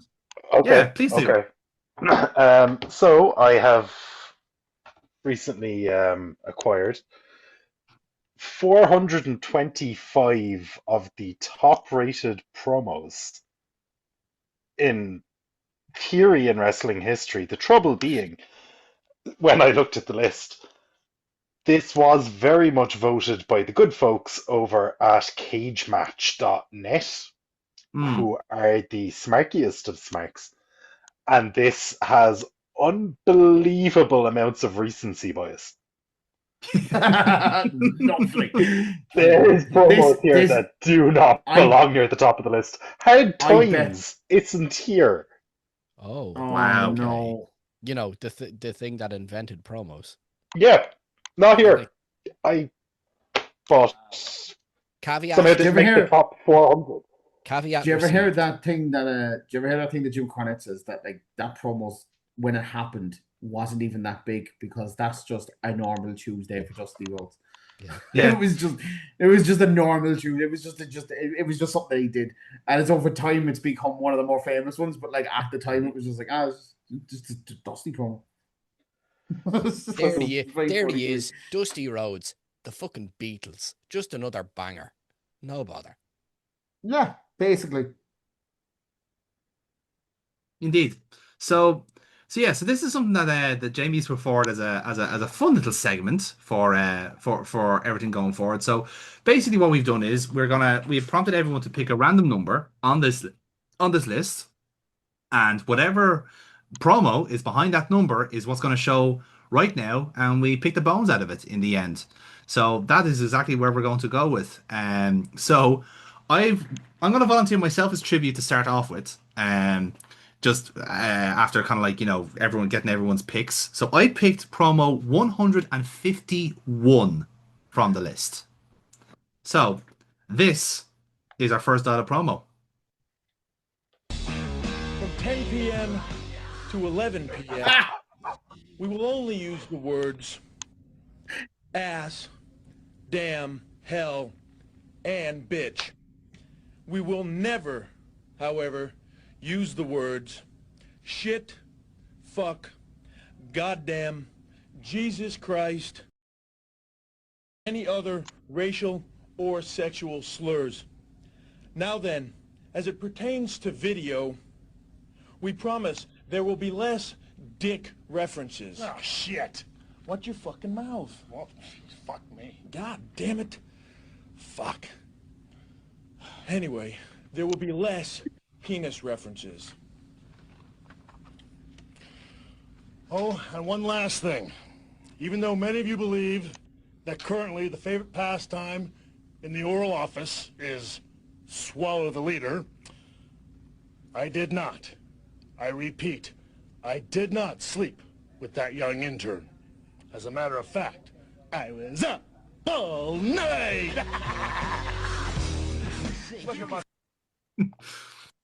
He's going to say that China was the best actor of the three there. Well, that's just the most 1997 promo ever committed to video. Really fucking is. Oh my goodness, that is a time capsule and a half. And by the way, phenomenal hair. Yeah. Just Brilliant. absolutely tremendous work there from the hair and makeup And department. excellent use of flag. To be fair, you need a good flag for certain promos like this. In fairness, I think that's only fair. fucking heat that generated is unreal. Like, Yeah. I always look at a promo as like, what was the point? What was that trying to do? Get the boys over, yeah? Mm. Well, it fucking did that, didn't it? I think the reason that one's remembered, and that would be one of the ones from that era that did kind of stick around for a while. They Yeah. still played it, I think, when they came back in 2006, just Yeah. heavily edited for comedic Yeah. effect every time they swore. I think it's basically South Park humor, Very but much so. which is very of its time in late '97, but was also just the two lads dicking about, which again is what DX was about at the time. Mm. They couldn't be more in character with this humor of the time. It was quintessential for the Attitude Era and the very kind of beginning of it.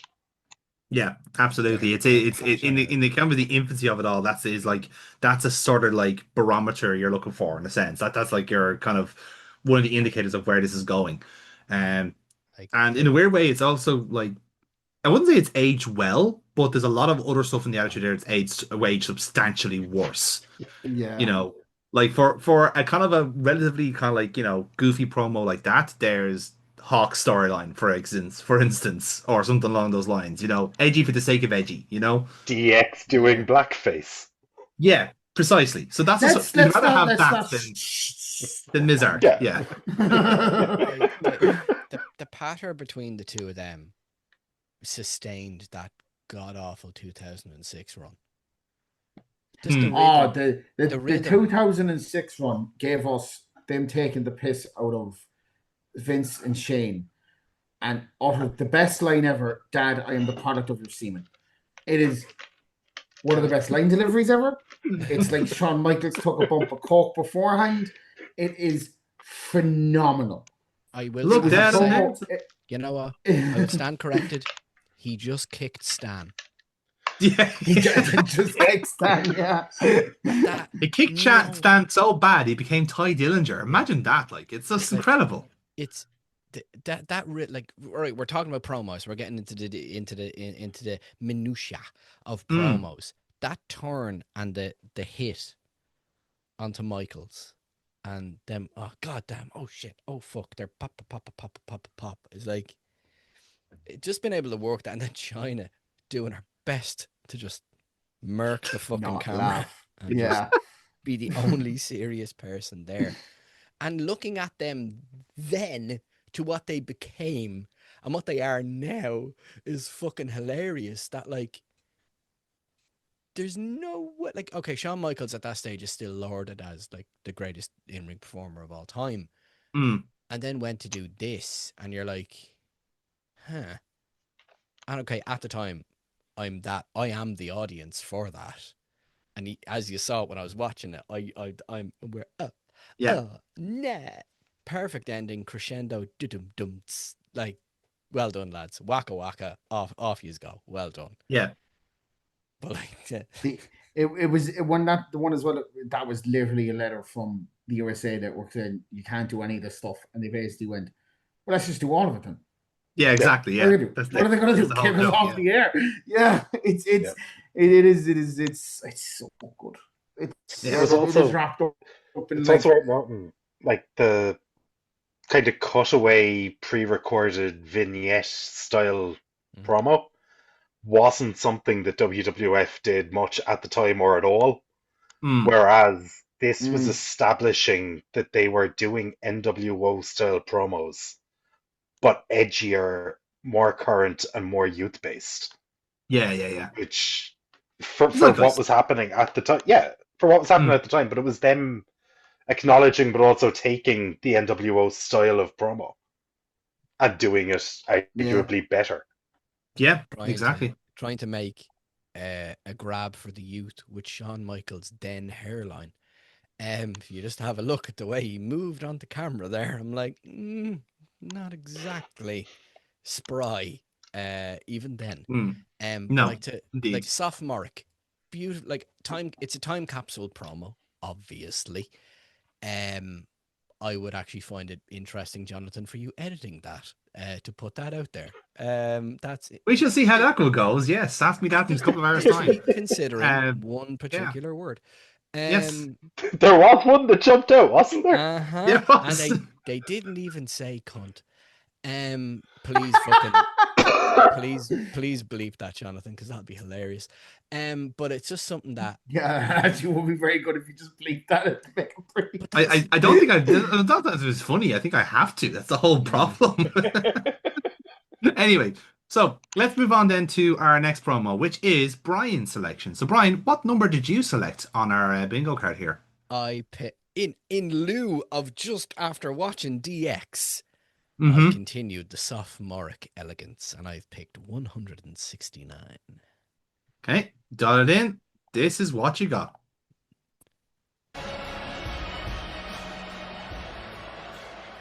Oh.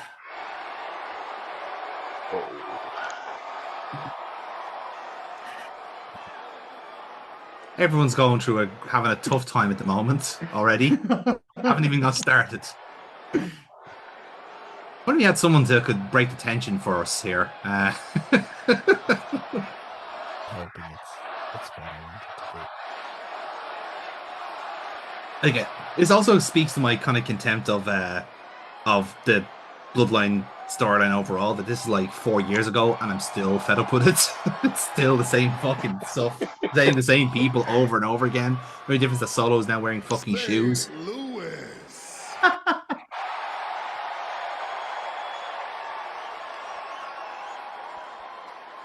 Acknowledge me. You are right about his teeth. There is something ludicrously uncanny about them. They're too white. I think they're sentient. Like I think that I think like Roman Reigns is now just a host for those teeth. Order the things here. Switch it up. You've acknowledged me. Now it's time for me to acknowledge this elephant in the room.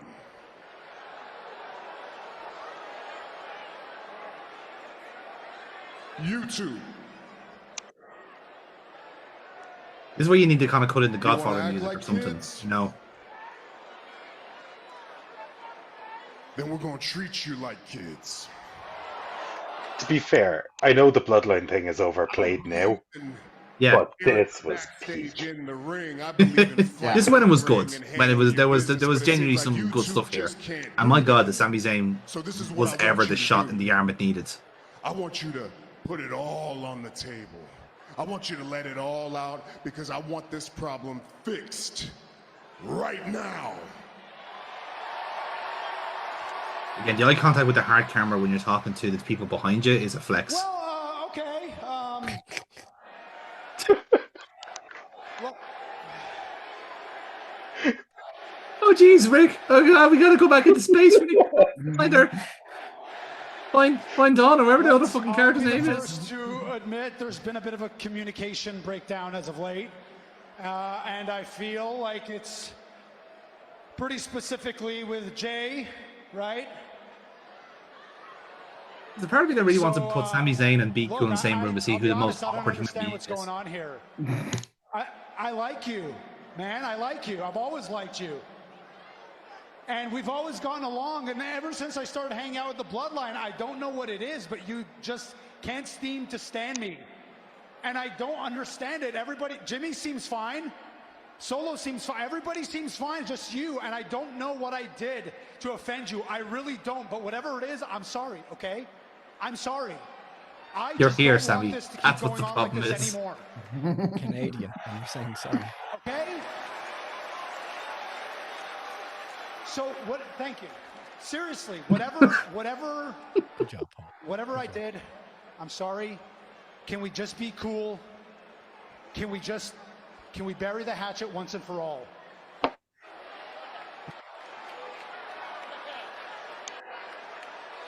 Don't like to see a Jey Uso that doesn't yeet every 5 seconds. Yeah.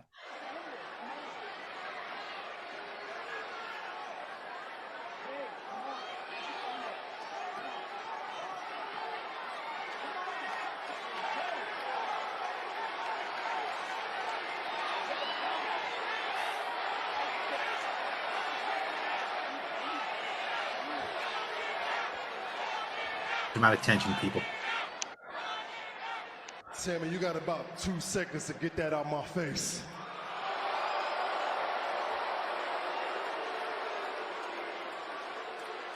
I don't like you.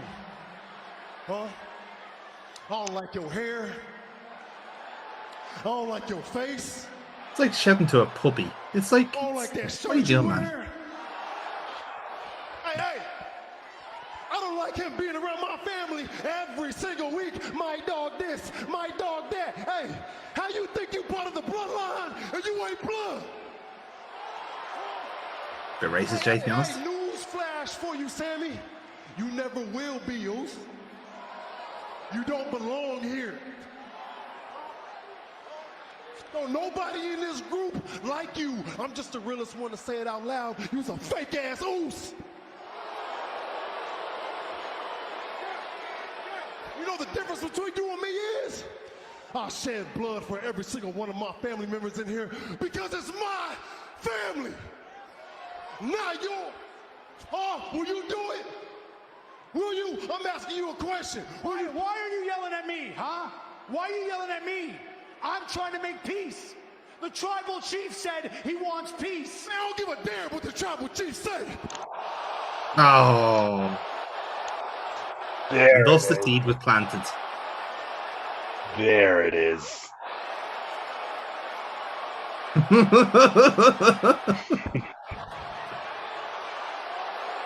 He has a penchant of saying the wrong thing at the right time. Isn't that right, Aaron?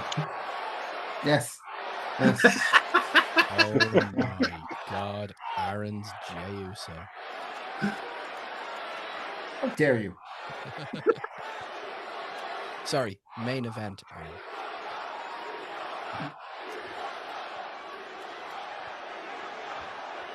Like, Jimmy is already struggling. Hey, Roman, Yeah. Roman, hey. You can see him in the back. He's already, like, he knows what's going to happen. That was super messed up, but he didn't mean that. He didn't mean that, right? You didn't mean that. He didn't mean that. Roman, seriously, he did not mean that, okay? Look, Jay's been going through a lot. He's gone through a lot. He's just not himself right now. That's it, okay? He's just not, lately he just hasn't been very oozy.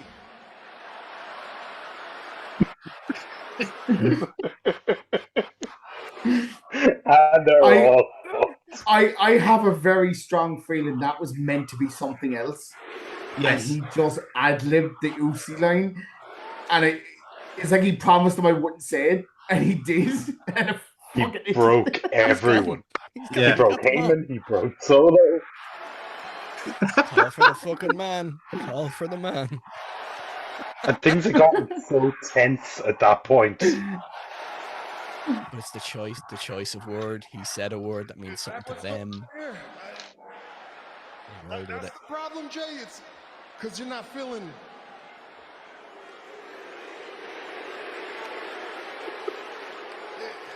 It's because you're not feeling Uzi. That's it. That inflection. Bang. Sold a shirt. Right there. Oh, Jimmy's in bits. He's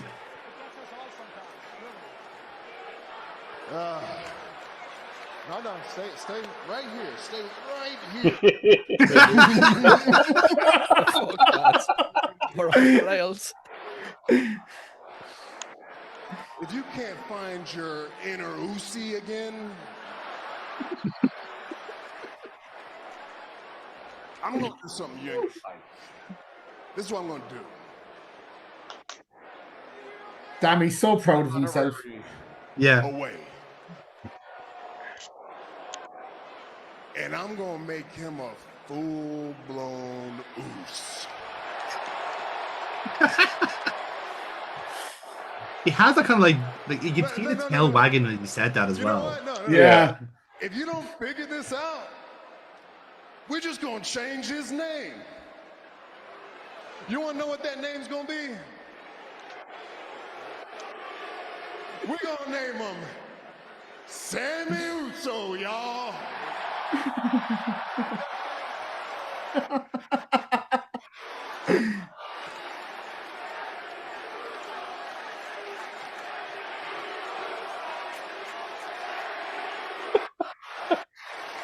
He's still gone. Solo's just gone home.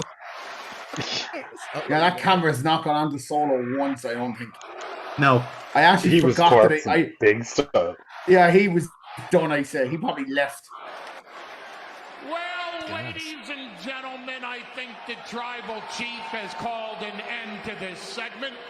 Please catch your Tribal Chief live and in person, streaming on Peacock and on the WWE Network all across the world next Saturday, November 5th from Riyadh, Saudi Arabia, when the Tribal Chief, the head of the table, Roman Reigns, defends the undisputed WWE Universal Heavyweight Championship against Logan Paul. Jesus. That's a time capsule in its own right. Jesus Christ. Yeah. Gentlemen, a kind word from our sponsors in 3, 2, 1. Beautiful. That is Wow. that is a perfect example of breaking the tension, isn't it? Yeah. Phenomenal stuff. Which is absolutely why it worked. Yeah. It it really fucking is. was That was like Jay had ratcheted up the tension. There was that kind of giddiness in the air, and then Sammy broke everyone. like Yeah. that was a funny word, but the fact that it means pussy to them is Yes. just to find that out after you're like, oh, no wonder they lost it, because that's just saying the fucking childhood fucking slag, the in term that we used in the fucking playground, and there you go. He just fucking he broke them all. He broke them all. And Yep. ironically enough, Solo's probably the funniest person there, bar Sammy, and we've not even Mm. really seen that yet in WWE, which I find fucking maddening because he's hilarious. Yeah. But to watch Sammy there, like it's all in like DX did it as well. It's all in the cell. Mm. It's just that. I do think though that that's kind of the beauty of it is he broke them all, but that's kind of what in kayfabe he should have been going for. Mm. Like no one broke character. They all corpsed, but no one broke character. Everyone was still who they were, Yeah, Yeah, exactly. and Yeah. that's why it worked so well. like for all of Roman getting pushed as the blue-eyed baby face, dog food, fucking reigns. He made that in that moment because he turned around. He's like, no, no, no, no, no, come on, we'll all literally. I'm telling you all to fucking stop. And he went, Uzi. He sold the shirt in that moment because he Yeah. signed it. He signed it and went, well, that's the reaction. Fuck you, Sammy. We have to go with this now. Mm. And he Uzi, and he It's did it. the effectiveness of going with something rather than going against it. It really, really helps. Yeah. Like, but to see that slap on the back from Heyman, like, all right, take it home, lads. Come on, we gotta go. We gotta go. But it's like, but when the video came up, I'm like, is this Uzi? I can sum up that promo. It's the Uzi promo. You're It's like, the UC promo, exactly. Yeah, Yeah. yeah, but what yeah, does it yeah. do? It sold a match. It sold shirts. Realistically, what's it selling? It's selling Sammy as a babyface. It's funny as fuck. It will never not be funny. In the same way with DX, okay, that humor has dated. I think Uzi will live forever. Oh yeah. Yeah. That's one of those ones where like it's a famous break. Like that's when like four people have been caught proper in the headlights on live TV, and half the crowd, all the crowd know it, and just for like a couple of seconds they're breaking free of the characters and just like it's that kind of thing where like if someone breaks in front of an Irish crowd, they're not getting that promo back. They're done. They're just gonna be wound up to fuck from that point. And that is the closest to that kind of like energy of like it's that sort of like that sort of fluffing the lines aspect of it, you know. But they Well, tapped no, it's that really so good. they tapped genuine reaction and sentiment so well with the Bloodline initially. Yes. Now it's all right. How many times do we have to run around the garden before we realize we're digging a trench straight to hell? But that Quite a in few that times as moment, it turns out. yeah. But like Yeah. just to see that in that moment, you go, oh, so that's why they're running the Bloodline, beating this dead horse, because it was actually that good. It was It genuinely was. that good. It had its At, moments. at, It at, had its at moments, its yeah. at its peak, at its peak, which was around here, and then Sammy fucking Reigns and stuff, and that whole thing. It was perfect, and yeah, I know they're running the back and stuff, but I kind of get it. Yeah. That's Sammy fair. I mean, have should Sammy have bet Roman? No, No, absolutely Yeah, not. no, I don't think so. I don't think so. I think it ended in an adequate way for what it was. I think it would have ended. This is someone who was constantly calling for him to end, for him to lose the title at some point. But I'm happy to roll back and say that he lost the title at the right time. You know, like a lot of it has to be a false dawn for the actual culmination to matter. So yeah, I think it was a fair true. point. Fucking Cody. Yeah. No, Okay, so with that then, Plus, Aaron. I do think Sammy's story worked better with him getting back with Kevin and going up against the Usos because Exactly. I the think main that was a crux of natural it end to was his with the his Usos. arc. Yeah. Exactly. Yeah. So Aaron, your dial up is next. So what number have you chosen for this little hootenanny we have here? part of me wanted to be a dick there and pick the wrong number. 125. 1, 2, 5. Really put you into panic mode and go, Oh, you have not seen me stretch for time, my friend. I am a fucking master of it. But this is what you got from your dollar promo. This is an AEW promo. I'll lose my shit.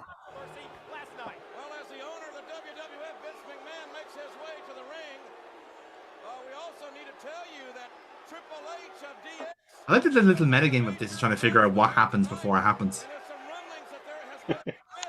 This is the fun bit of the game now, is trying to wait until the realization hits people.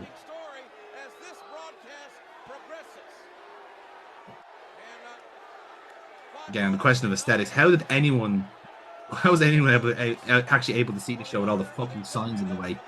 Yeah. Incredible. Like, you need peepholes just to fucking get through. Can I just say one thing? That belt suits Vince.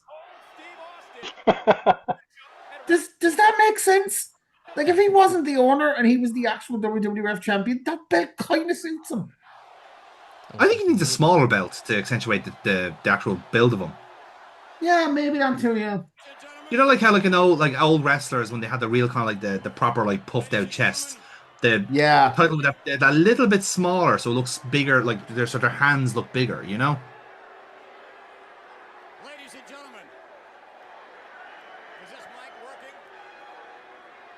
The answer is no. You know, some poor fucker got absolutely murdered when he went into the back. Yeah, as tradition states. Let's go, operator 13. I'm reading the signs. The Milwaukee Mauler rules. Pleased to present to you. You're so loud. I'm pleased to present to you the new World Wrestling Federation champion.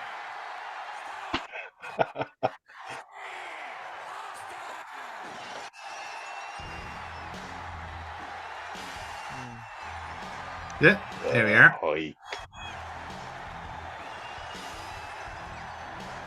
Again, Magic in the Bottle doesn't really cut it, does it? It just seems like a different world just hearing that buzz. Does Austin have a lovely buzz? It's the jeans most that takes it out of him, to be honest. It really does.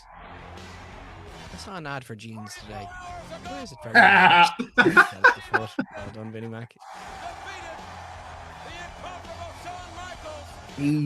Oh my god, he was such a fucking star. Yeah. He was. Well, I mean, look at our generation. He is our guy. Yeah. He's just. Oh, he really was the next. He really was the replacement for Hogan. Like, Brett was big and Shawn was big and whatever, and that was fine, but he was their new Austin. Hogan and Cena went for longer, but Stone Cold was bigger. Yeah. Yes. Brighter. A member of 316. More on that momentarily. First thing I'd like to say, other than congratulations, first thing I'd like to say is that I'd like to clear up any misunderstanding about what I may have said and what. I didn't mean it. I just want you back for good. Yeah. Don't have Vince McMahon singing songs. God damn it. Just got that song. We've heard about that. Stand back. Stand back. Chloe saw that for the first time recently, and she was left truly baffled. I loved it, but she was left absolutely. Becoming the World Wrestling Federation champion. Look at him. And we still thought he was a human being. This is possibly one of the most important angles in wrestling history. Yeah. Austin, together, and that's a key word, and I want you to listen. Together. Because it's also the most clean and polished that Vince looks for, like, then maybe until the next 5 or 6 years. Yeah. Because he goes more deranged and more psychotic, and then you switch into like Extreme Vince, which is an even more like mentalist of a character. At this point, he's only barely removed from being announcer Vince. Yeah. This is incredible. The birth of Mr. McMahon. let's cut through all. Yes. As well, Chloe for the first time saw Do-Rag Vince as well, and was equally baffled. I was like, yeah, he was DCW champion for a bit, and he had a do-rag because it was funny. Maybe what you get for heat, man. Austin talks with his neck. What you've got to understand is he does that, yeah. You know, you or me, there ain't no we. You ain't gonna mold me. You ain't gonna break me. What you see, Vince, is what you get. And if you don't like that, tough luck. Well, just for the record, I do not hate you. I am incapable of hate. That is a line that will be proven wrong over the next months and years. Yeah. I'm incapable of hate. Like 2 months beforehand, he said, I hate you on TV as well, which is even better. The Frank Tyson thing. Oh, yeah. It's almost like he's trying to be a politician here or something. Yeah. I love you. I think you're a hell of a guy. You what? You what? you said something. What did you say? I said I think you're a hell of a guy. Oh, I know you said I was a hell of a guy, but you said something else. What else did you say?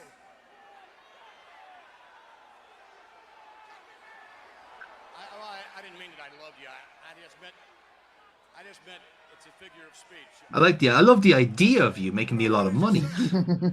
Does that count? Let's not get confrontational and spoil this moment, okay? I mean, you're a hell of a guy. I just wanted to clear that up. I'm very proud of you. But you said what?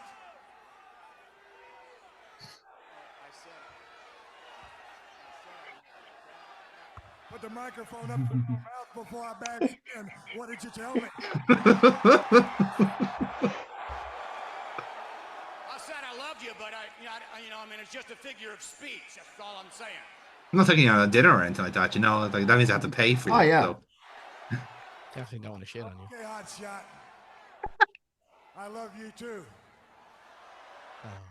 Now that we got all the gratuitous BS out of the way, all the sentimental crap, what I'm telling you, you can look right in my bloodshot eyes. I ain't gonna do things your way. I will continue to raise as much hell and do things and create as much chaos and give you more gray hairs every single day of your life. He was proven right in the end. Yeah. Nobody, especially Vince McMahon, tells Stone Cold Steve Austin what to do, and that's the bottom line.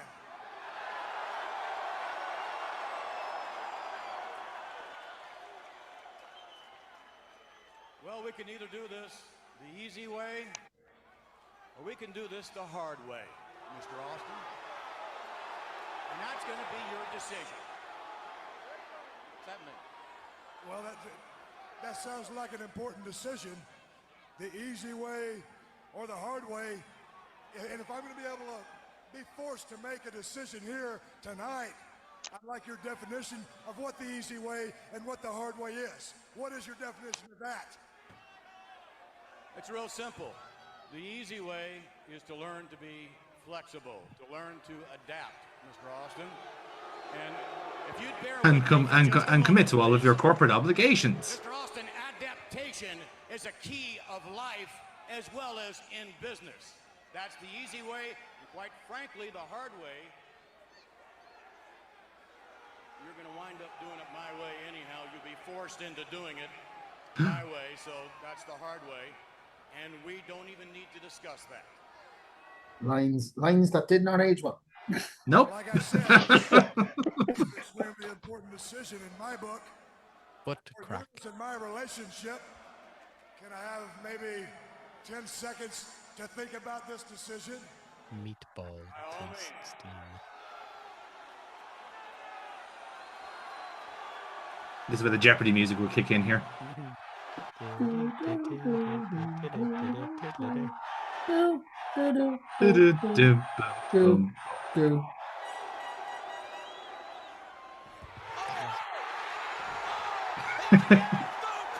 Never took it right, did he? No.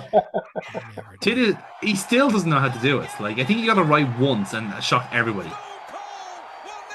Light as a feather, stiff as a board.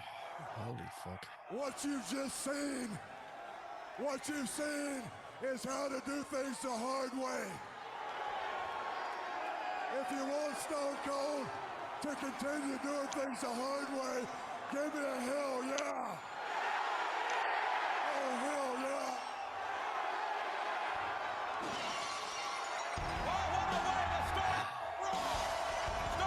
yeah. That was the start of the show. That's how you catch an audience. The night after WrestleMania 14, no less. Yes. Like, literally his coronation as champion.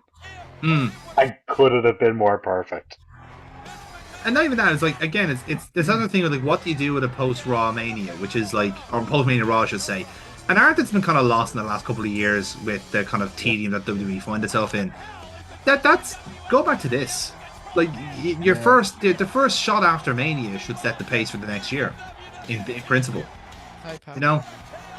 But the attacking the authority figure, that was fresh. Yeah. Like, this angle, this style of angle has become borderline passé and a trope unto itself, but it's because of this.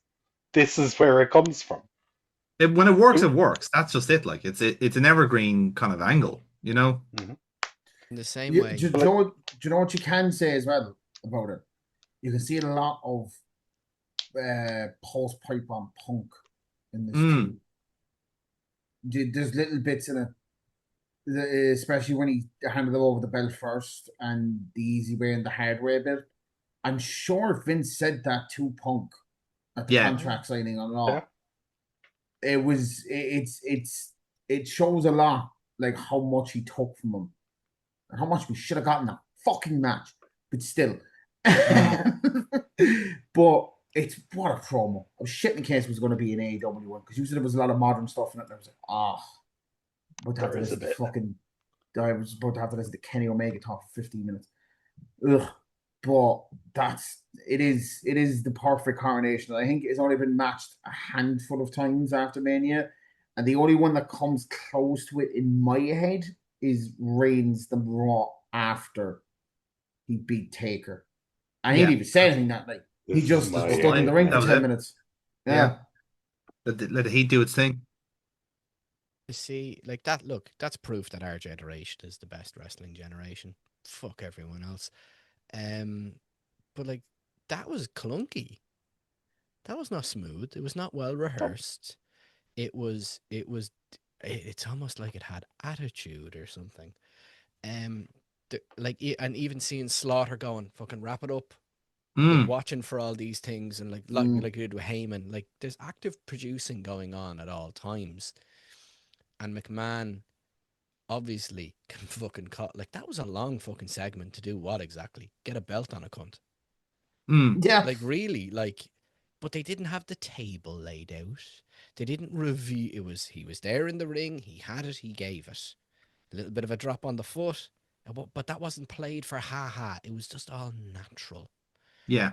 They didn't play for the angle of dropping the title on his foot. Now, that's just something that would have happened, and he stumbled off, and Austin hit the corner, and then he came back and did the promo. Austin never took the mic off Vince. The one person you would think would take the mic off him.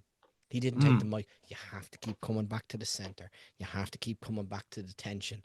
And nice to see that men can say, I love you today. Isn't that nice? Where it was just really playing off. It was the style at the time. I was really expecting them to have onions on their belt. But it's to see Vince stuttering and stammering and knowing everything we know about him now. I'm like, he's a really, really good actor. He's the best heel in the history of professional wrestling. Yeah. Mr. McMahon, the Mr. McMahon carrier, all because, and really it did spawn from the fact that he thought people would cheer him after Brett left. He was convinced of it, and it didn't, and it spawned something that will never be matched, that they have tried to match with heel general managers, and sometimes it's kind of gotten close. There's been some good heel general managers all over the place. Regal, for instance, in the mid-2000s was fucking phenomenal. He nearly won the world title. but he decided to do some drugs. And sadly, we didn't get that. Bischoff had a slightly good run with it as well. He kind of had a bit of a run there. Good run. Angle had some good bits as well from time to time, but it was always trying to recapture that magic of the Vince. It became an archetype, really, because, as you said, Yeah. like it was that sort of like stereotypical like Rage Against the Machine kind of thing that became very popular around that time and kind of still is popular today. But it is quite trite now to be doing stuff like that because it's been done so much that you can't really reinvent the wheel anymore. The But reason Yeah, it was it- also a case of perfect timing because you Yeah. had Vince who had all this very real heat over the Brett situation, and everyone knew it was exposed he was the owner of the company and he had just screwed this guy who everyone liked, and Hmm. it fed into Mania, and he was trying to set up the Mike Tyson thing because that's a good opportunity for the company. Austin happened to be blowing up at the same time Yeah. as this anti-authority figure, but he just spent 3 months feuding with DX. This was where the focus became.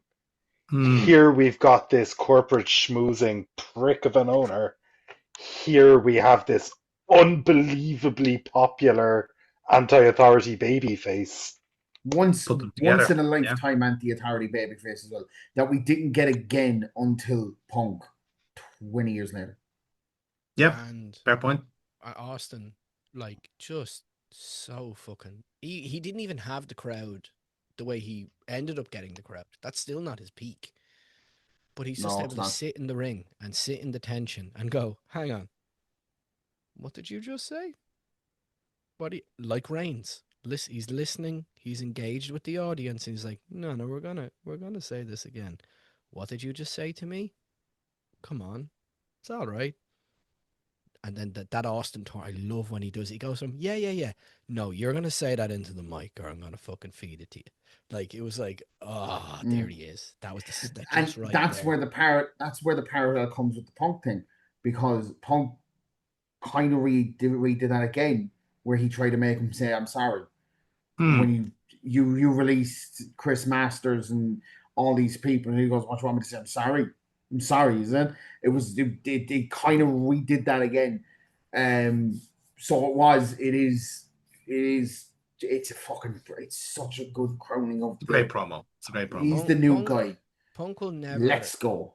Punk was never able to, and never really elicits violence like Austin did. No, Punk's Like, a lot more methodical different thing. Yeah, and it works, and we may well get to it. But just watching Austin go from the ha ha ha to, and you're like, oh shit, it's catching a stunner. Yeah, It's gonna wait. exactly. Before the RKO became the RKO, the anticipation of that kick is just magic. Just waiting for it and waiting for it and waiting for it. Bang, stunner. I was nearly expecting him to catch the beer. I was like, are we just now, or is that after? I couldn't remember. Shows you how early it is in the process as well. Yeah. So But like, anyway, so we have one more promo to speak of in our round, and we end with you, Jamie. Considering it's quite appropriate, considering this was your baby. So, what number are you calling on Dollar promo? It's for the edit. Don't worry, it's fine. Okay, I can't remember. Was it the number 260, Jamie? I chose 260. You did indeed. That was so good. I'm gonna keep it in the fucking edit. it's all about natural promos. Oh, fuck me. And this is quite appropriate considering it's a TNA promo as well, no less. Oh, Yeah. I may kind of know what this is. I think I know this promo, or at least the time it's set. Possibly, yes. I'm going in a bit blind. So am I. This is where I've disengaged from TNA, so this will be relatively new to me. I'm very excited by it. Basically, the blue era of TNA is where I kind of jumped off. Yeah. But I'm still nostalgic to see Spike as the watermark. That's a nice member berry. Yeah, it's nice. European show? Remember No. that. It's like a Spanish and German flag. All the stars are here. I used to love when TNA did that turn of the camera to go through. Yeah. It wasn't quite a Dutch angle. It was a fucking Belgian angle. Yeah. Get the waffles. Yeah. Yeah, I was right. Yeah, I knew. I just knew it from the jacket when this promo was. The death of beer money. Yeah. Probably one of the best turns TNA ever did, and arguably one of the better ones in wrestling. That week beforehand when he looks at the bottle and he's just like, "Yeah, fuck it, I'm done. This is it. It's so good." By the way, bang a Triple H off him with this. Oh, bang a Triple H. Holy shit. Like, I know it's been said before, but my God, like, literally all he was missing was the water bottle. One thing that TNA did, everyone quite dirty. The music's quite shit.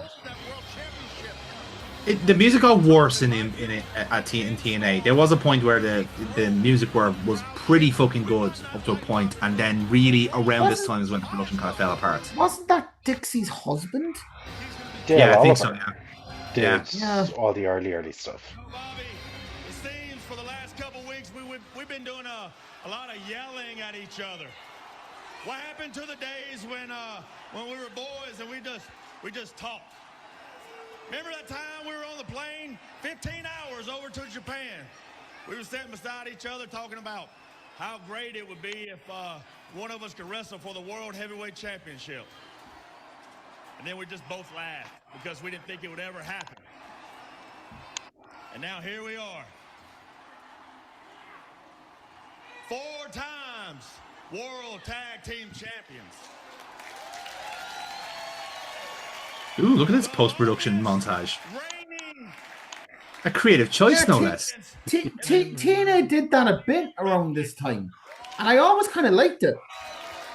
I mean, they didn't really disguise the fact that they weren't a live broadcast, so why lean into it? Like, you might as well add stuff to the production. It makes total sense. And let's be fair, it's probably something that should be done more regularly for wrestling productions. See, this is like, it actually isn't the same. What a wrestling alternative looks like. The production is different. Yes, as it should be. Dave won't like that. Not going to come out here and pretend that beer money never existed. What's really annoying me is that there's one bolt missing from that title and it's sticking out the center plate. It's annoying the fuck out of me. Someone fix that title. I can't stop looking. I'm not even listening to Robert Roode. I'm just looking at the belt. Fix your belt, lads. Being a part of beer money was one of the proudest moments, not only in my career, but in my life. But you see, there's another proud moment in my career and in my life that I remember. You may remember it as well. It was actually just last year when we put our tag team aspirations to the side and we put our names into the Bound for Glory series for an opportunity for a shot at the World Heavyweight Championship. Which, by the way, was a very cool concept, and I loved it. And it was very different.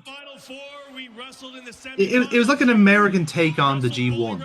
I found it's like it's an easy way of keeping track of this over the weeks, and like again, it's one of those things where like I feel like they probably didn't use it to its fullest potential, but it was fine. It was enough for impact, especially considering WWE wasn't really doing anything like that.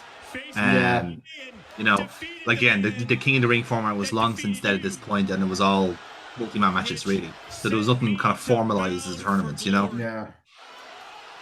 Where I wrestled in the main event for the World Heavyweight Championship, where you just sat in the back, twiddled your thumbs, drank your beer, and did nothing. TNA was always pretty good at going with new concepts.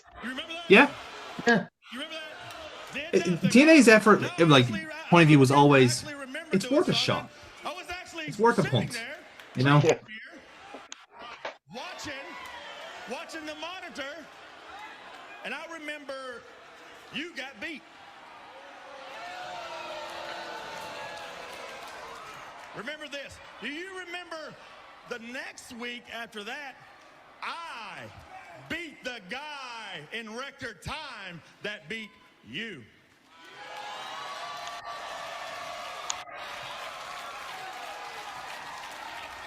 Yeah, you know, it's slowly coming back to me now. I vaguely remember that. I do, because your title reign was saying that wrong. short.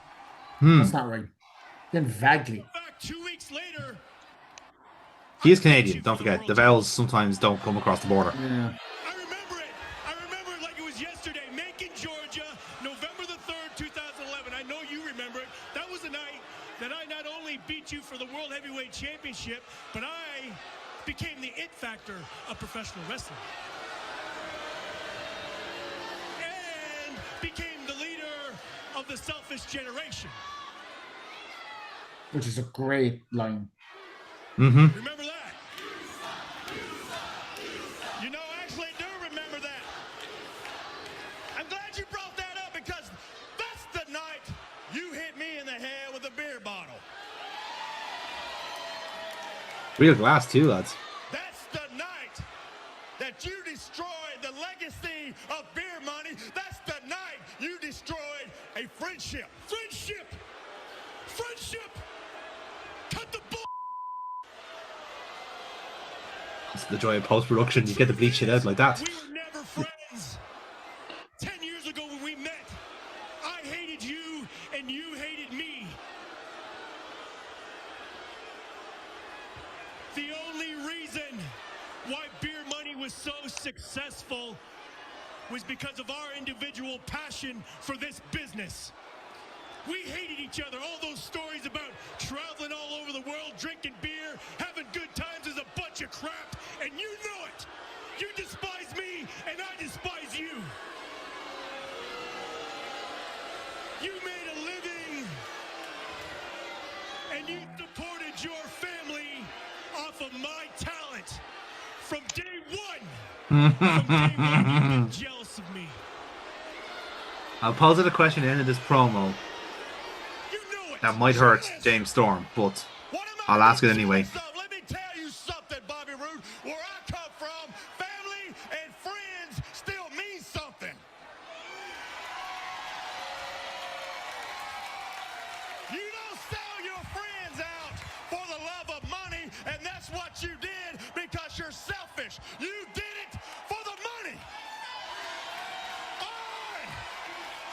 I do this for the love of the sport, and I do this for all of these fans. Now my super kick leg is getting a little tired from going down this memory lane right here. So let's skip the history class. Because in 3 days, Bobby Roode, you and I, friends or not, we step in that cage and we beat the living away, out lads, of each please. The anime swaying is hilarious, by the way. It's like just the look trying to follow down the camera. Kevin Dunn.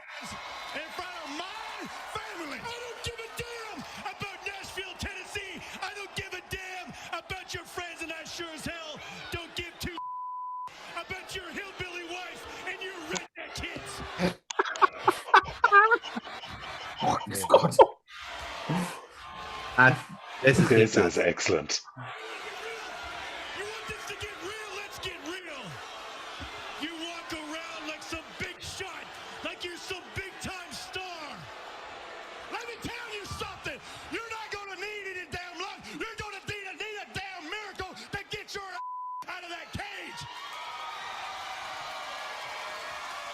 Yeah. You love to say that, don't you? You love to walk around saying sorry about your damn luck, don't you, huh? That's your favorite saying. I heard it a million times. and I'm sick of it. Because in 3 days, look at me, you son of a...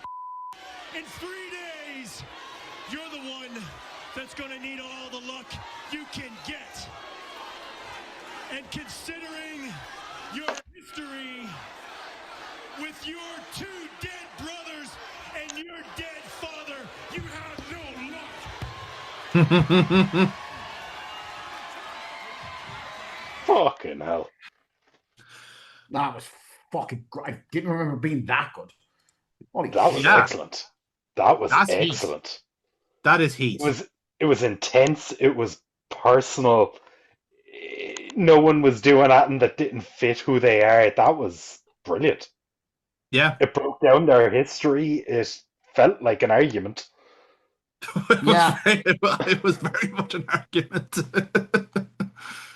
It's Unbelievable. So weird. It's weird and almost mentally a takeaway detractor is that they stepped on the audience's chance and didn't play up to it. I was nearly expecting them to lean into it, and then I went, no. They went, shut the fuck up. We're working here. No, I actually loved that they did. Because it didn't feel like a segment. Like the Bloodline thing felt like a segment. Even Vince and Austin, it was a wrestling segment on a wrestling show. That felt like the build to a fight. I did. That felt like they were about to fight any second. Like that was. Would that have worked backstage? Would that have worked in a more sterile environment? Did the crowd take from it? Did it work? No. I think they nearly needed the. If it was backstage, there's no way it wouldn't have ended in a fight. Yeah. For some reason, being in the ring helped it stay non-physical.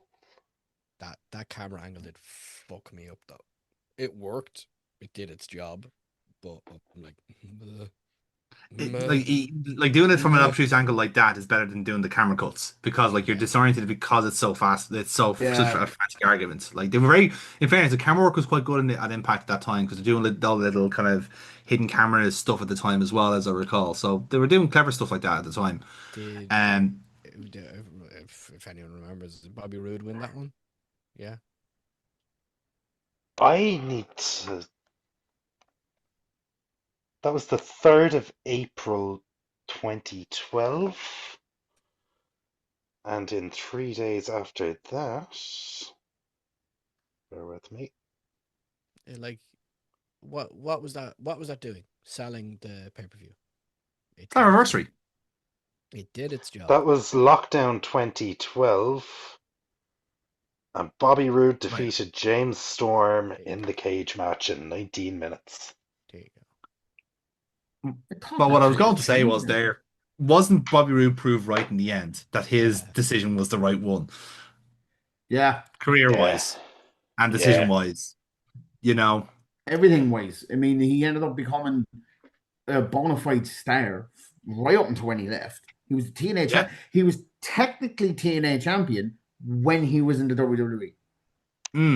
Because of that whole what was it called?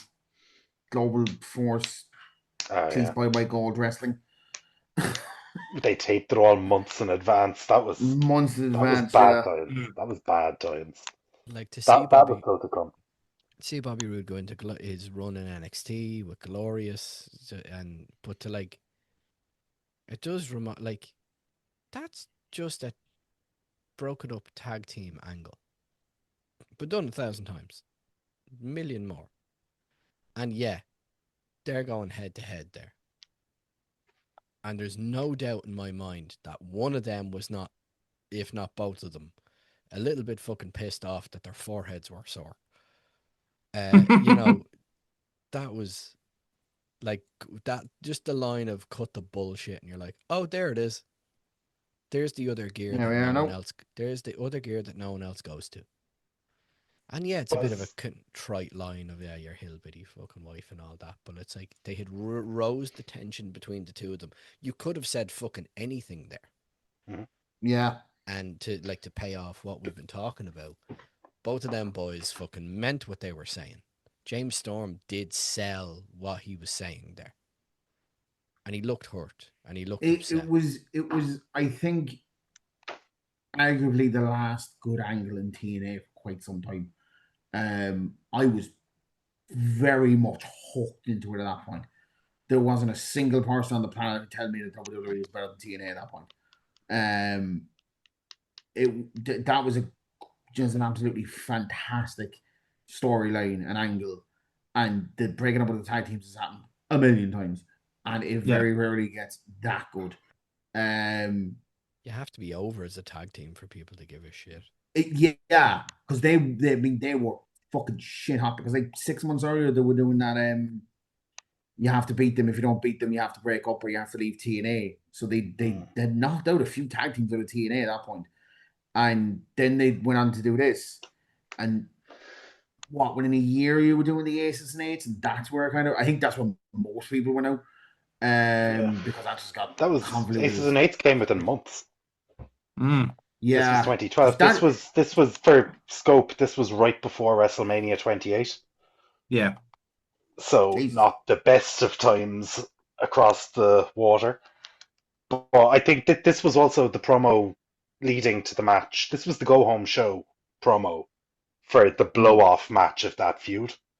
This was 4 months after the beer bottle breaking. So this was quintessentially the promo to end it. And by God, did it do its job. Absolutely. Not my favorite type of promo. I do kind of prefer haha, and I prefer I think I just prefer WWE style promos. Maybe it's because I'm just used to. But to look at that and go, oh yeah, I forgot it can be done differently. I forgot there's a different way of doing it, and it just works.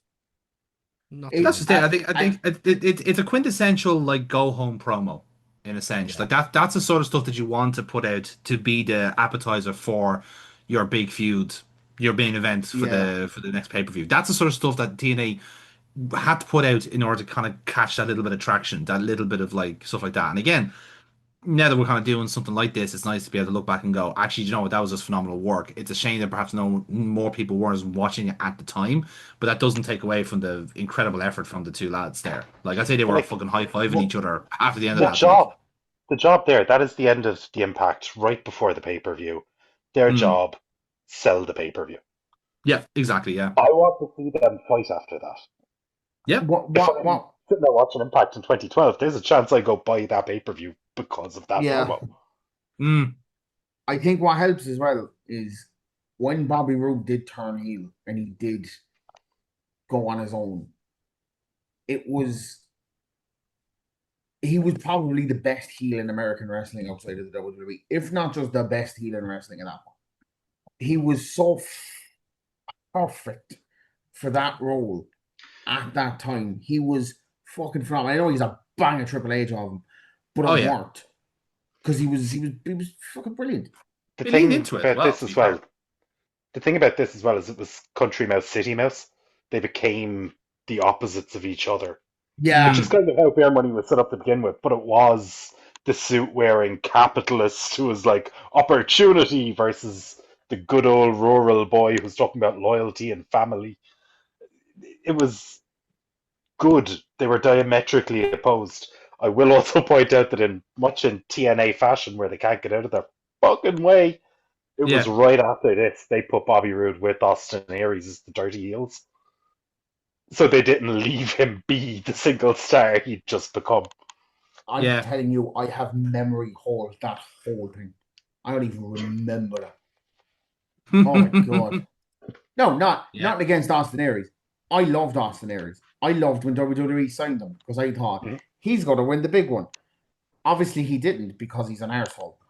But just an arsehole. The thing is, out of all the things that are wrong in wrestling, he's just an arsehole who doesn't like vaccines and is a hardcore vegan. Look, it's a very low bar, and he just about makes it up. But yeah, there you go. But good stuff, lads. Bobby Roode is so good then. Yeah, no, fair enough. Such a shame he did. Such a shame he didn't get to kind of like do enough of it in the WWE. I think he was like maybe about like 2 or 3 years too late. I think that was evidence. I think, yeah. It's just the wrong place, very much at the wrong time. Yeah. Um, yeah. So, right. Well, that's us, lads. We're gonna leave the show on that with our dollar promo well and truly in the bag. So we're happy with that, and we will be doing the segment again when the time is right. So hopefully you'll all come back around for another round of the dollar promo. Believe me, we have fucking plenty of them, so we're not stuck for content in that regard. So yes, we'll be back with more of that, more of the same at some point.